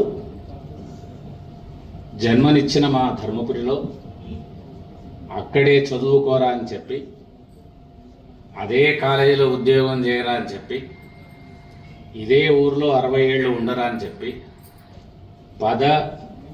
ఉన్నది పదవీ విరమణ కూడా చేయించి ఉన్న ఆ జీవితం మొత్తంలో ఈ గ్రామం యొక్క చరిత్ర అంతా రాయమని ఆదేశించి, చరిత్ర పట్ల ప్రేమ కలిగించి, ఎవ్వరు ఇల్లు తవ్వుతున్నా, కట్టడానికి ప్రయత్నాలు చేస్తున్నా, తవ్వకాలు చేస్తున్నా, దొరుకుతున్న ప్రతి శాసనాన్ని నా చేత వెలికి తీయించి, ధర్మపురి క్షేత్ర చరిత్ర రాయించి, జననీ జన్మభూమిస్య అని నన్ను సాహిత్యవేత్తను తీసుకుపోయి చరిత్ర వైపు మళ్లించాడు మా స్వామి కారణం.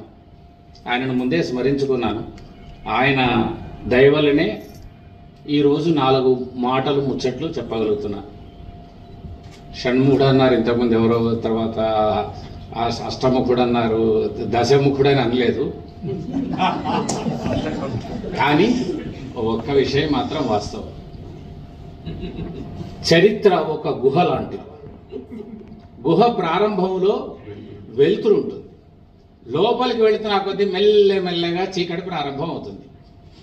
చీకట్లో ఎవరు శోధనలు చేస్తూ కూర్చుంటారు? చక్కగా వెలుగుండంగా, దేవుడిచ్చిన కళ్ళుండంగా, మధ్యలో పడుకున్న పులి కడుపులో కాలు పెట్టి తొక్కినా కూడా ప్రమాదమే చీకట్లో పోయిన తర్వాత. అలాంటివి ఎన్నో ఇబ్బందులు ఎదుర్కొని చరిత్ర నిర్మాణాన్ని చేస్తూ రావడం వల్ల, మీరంతా అభిమానించడం వల్ల, నేను ఈ వ్యాసాల్ని ఆ పత్రికా సంపాదకులు అచ్చు వేసుకోవడం వల్ల వాటిని ఇప్పుడు ఈ రోజు ఒక గ్రంథ రూపంలో తీసుకొని రాగలిగాను.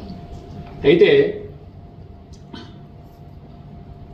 చిట్ట చివర మాట్లాడవలసింది రచయితకి ఇచ్చే సమయం చాలా తక్కువ ఉంటుంది.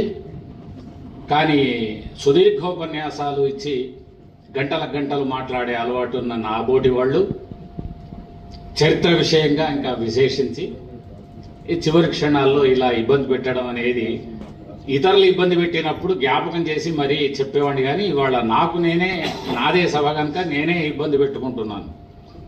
మా గురువు గారు కోవెల సంపత్ కుమారాచార్యుల వారు ఒకసారి శ్రోతగా కూర్చున్నారు. నేను మాట్లాడుతుంటే, నీ పేరెవరయ్యా సంగన భట్టు అని పెట్టారు, నువ్వు ప్రసంగ భట్టు అని చెప్పాను. సంగన భట్టును ప్రసంగ భట్టుగా మార్చాడు ఆయన. గడ్డి మీద గంట సేపు మాట్లాడతావు నువ్వు అన్నాడు. అంటే నేను అప్పుడు చాలా కుంగిపోయాను. కానీ అది ఎంత ప్రమాదకరమైందో ఇప్పుడు అర్థమైనాను.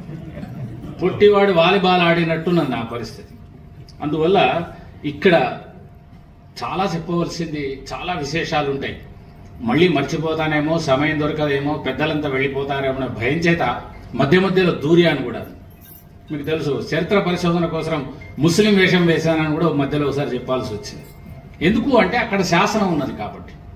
క్షేత్రస్థాయి పరిశోధన అనేది చరిత్రలో చాలా అవసరం. నేను దేవనపల్లి అనేక ఆదివారాలు ఈ ప్రాంతాల్లో చరిత్ర కోసం తిరిగాను, శాసనాలు సేకరించాను.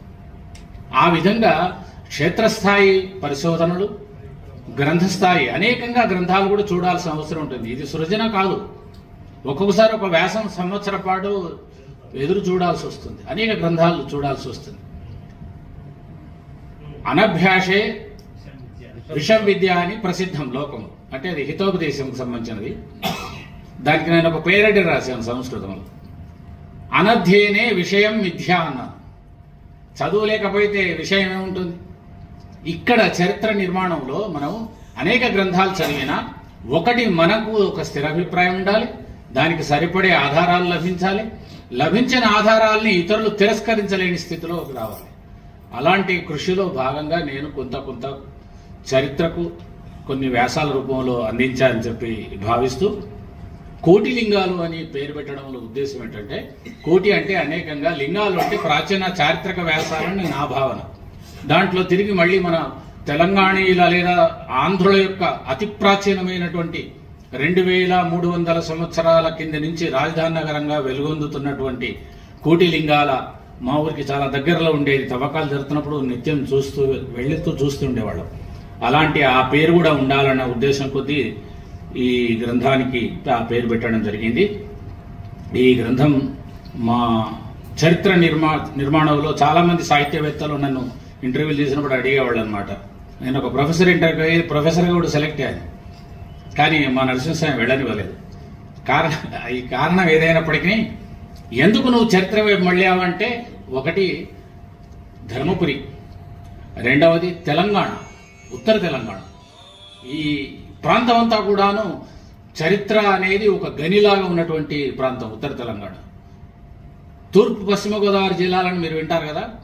నేను కరీంనగర్ జిల్లాని, ఆదిలాబాద్ జిల్లాని ఉత్తర దక్షిణ గోదావరి జిల్లాలు అంటాను. నేను ఎప్పుడు వాళ్ళ ముందర ఇట్లా మాట్లాడు, మా దక్షిణ గోదావరి జిల్లాలో అనేవాడిని. ఇదేమిటండి, ఇది ఎక్కడ వచ్చింది అంటే కరీంనగర్ జిల్లా అని. మీకు తూగో పాపం అంటే మరి మాకుండదు అని ఇలాగా వాళ్ళను కొన్ని వెక్కిరింపుల చేత, కొన్ని ఇతరత్ర కారణాల చేత చారిత్రక వ్యాస విశేషాలు. ఒకసారి రాజమండ్రిలో ప్రత్యేకించి నన్ను అభిశంసించడానికి, తిరస్కరించడానికి ఒక ఉపన్యాస వేదికని పెట్టారు. అంటే వాళ్ళు అంత తీవ్రంగా విభేదించారనమాట.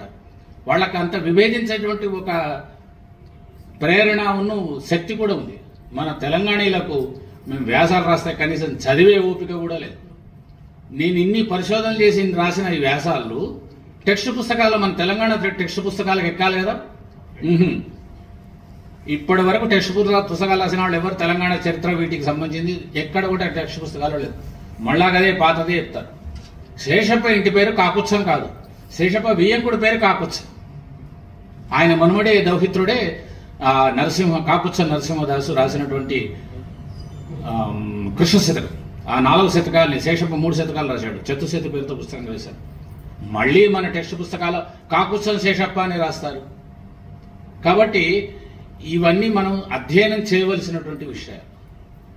అందుకోసమే ఈ పుస్తకాన్ని తిరిగి నేను వివిధ పత్రికల రూపంలో ఎక్కడెక్కడో ఎప్పుడెప్పుడో ఉన్న వాటినన్నింటినీ సంగ్రహించి ఒక గ్రంథ రూపంలో తీసుకురావడం అనేది జరిగింది. దానికి మీరంతా చాలా సహాయ సహకారాలు అందించారు, అనేక రకాలు అందించారు.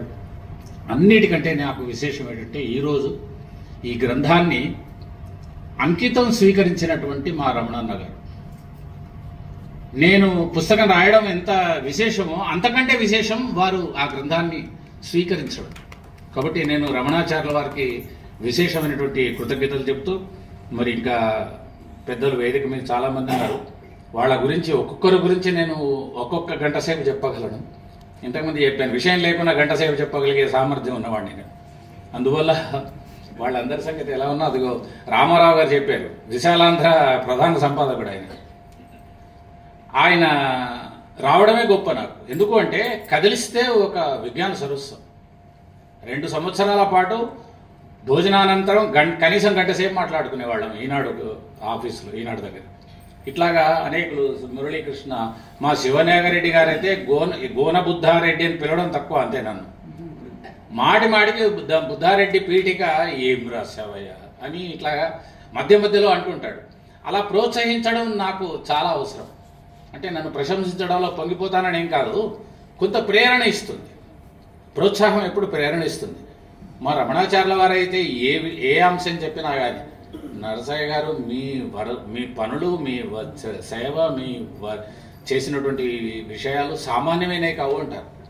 అంత పెద్దవారు నన్ను ఆశీర్వదిస్తుంటే నాకు ఇంతకంటే కావాల్సింది ఏమున్నది? అది ప్రేరణ అన్నమాట.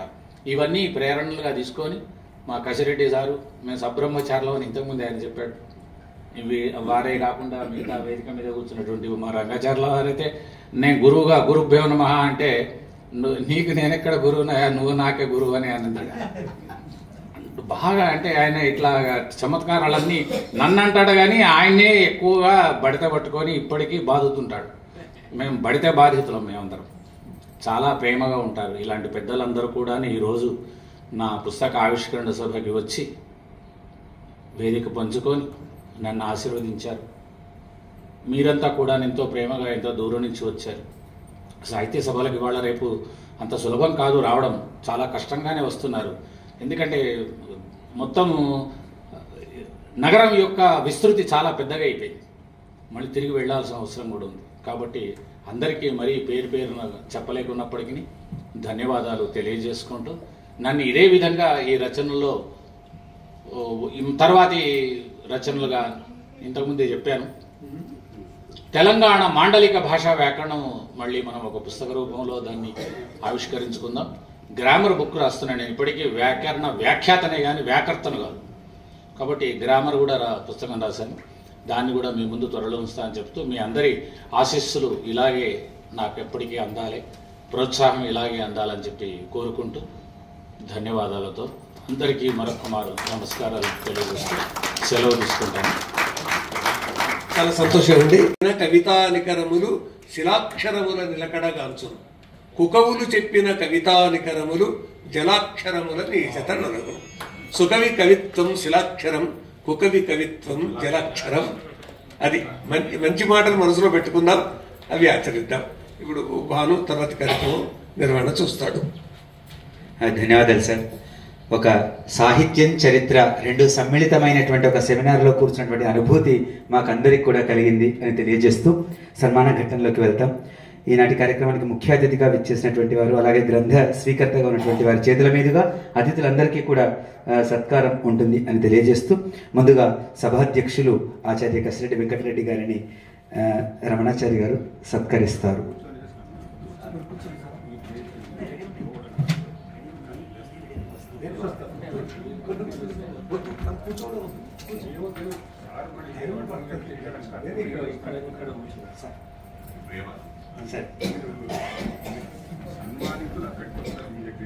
సంతోషం సార్.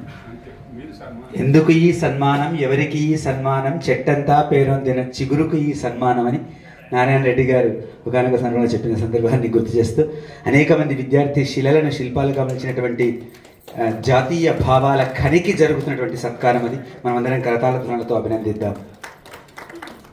ఆ తర్వాత ఈనాటి గ్రంథావిష్కర్త, గురువులకే గురువుగా పేరు పొందినటువంటి వారు నర్సింహ డాక్టర్ శ్రీ రంగాచార్య గారిని డాక్టర్ కెవి రమణాచారి గారు సన్మానిస్తారు. మనమందరం కరతాళ ధ్వనులతో అభినందిద్దాం. ఇందాక సార్ చెప్పినప్పుడు నాకు గుర్తొచ్చింది ఒక పద్యం. శిష్యోత్సాహము గురువుకు శిష్యుడు లభించినప్పుడు చెందడు, జనులా శిష్యుని గనుగొని పొగడగా శిష్యోత్సాహంబు నాడు చెందుర సుమతి. అట్లా రంగాచార్య గారు వారి శిష్యులను చూసి వాళ్ళ పులకరించిపోతున్నారు అని తెలియజేస్తూ ఆ తర్వాత శ్రీ ఈమని శివరాగరెడ్డి గారిని సన్మాన పీఠంపై స్థపతి, సిఇఓ ప్లీచ్ ఇండియా, సాహిత్య చారిత్రక పరిశోధకులుగా పేరు పొందిన వారు, వారికి సత్కారం జరుగుతోంది. ఆ తర్వాత శ్రీ ఆర్వి రామారావు గారు, విశాలాంధ్ర సంపాదకులు. రహస్యాలని బయట చెప్పొద్దు. శ్రీ ఆర్వి రామారావు గారు, విశాలాంధ్ర సంపాదకులు, వారిని సన్మాన పీఠంపైకి స్వాగతం.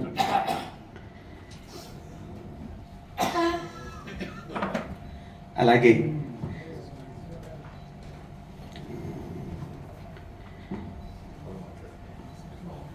వారి ప్రతి వాక్యము కూడా ఆలోచనాత్మకమైన ప్రసంగాన్ని మనకు అందించారు. వారికి సత్కారం చేశారు. ధన్యవాదాలు సార్. ఆ తర్వాత గ్రంథంలో ఉన్నటువంటి సారాన్ని ఆవిష్కరించినటువంటి డాక్టర్ దేవనపల్లి సత్యనారాయణ గారిని సన్మాన పీఠం దగ్గరికి రావాల్సిందిగా స్వాగతం. సంయుక్త సంచాలకులు, గిరిజన ప్రదర్శనశాల.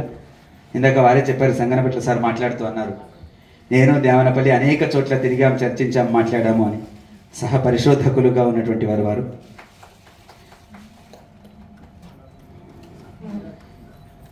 తర్వాత శ్రీ కస్తూరి మురళీకృష్ణ గారు, సంపాదకులు, సంచిక.com వారపత్రిక. నిజంగా వారు మాట్లాడేటువంటి ప్రతి అక్షరం కూడా ఆలోచనాత్మక సందేశం. ఒక ఉదాహరణల్ని స్పృశిస్తూ మాట్లాడారు వారు.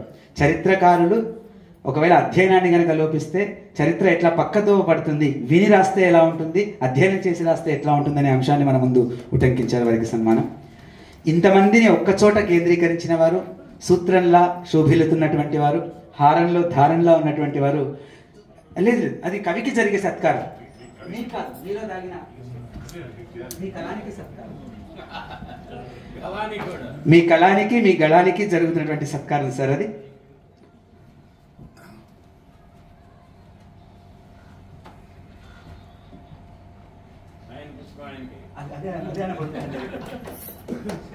సహజంగా రచయిత అందరికీ తన పుస్తకాలు అందిస్తారు, కానీ రచయిత పుస్తకం స్వీకర్త చేతుల మీదుగా రచయిత అందుకున్నారు. అది ఈ విశేషం అని తెలియజేస్తూ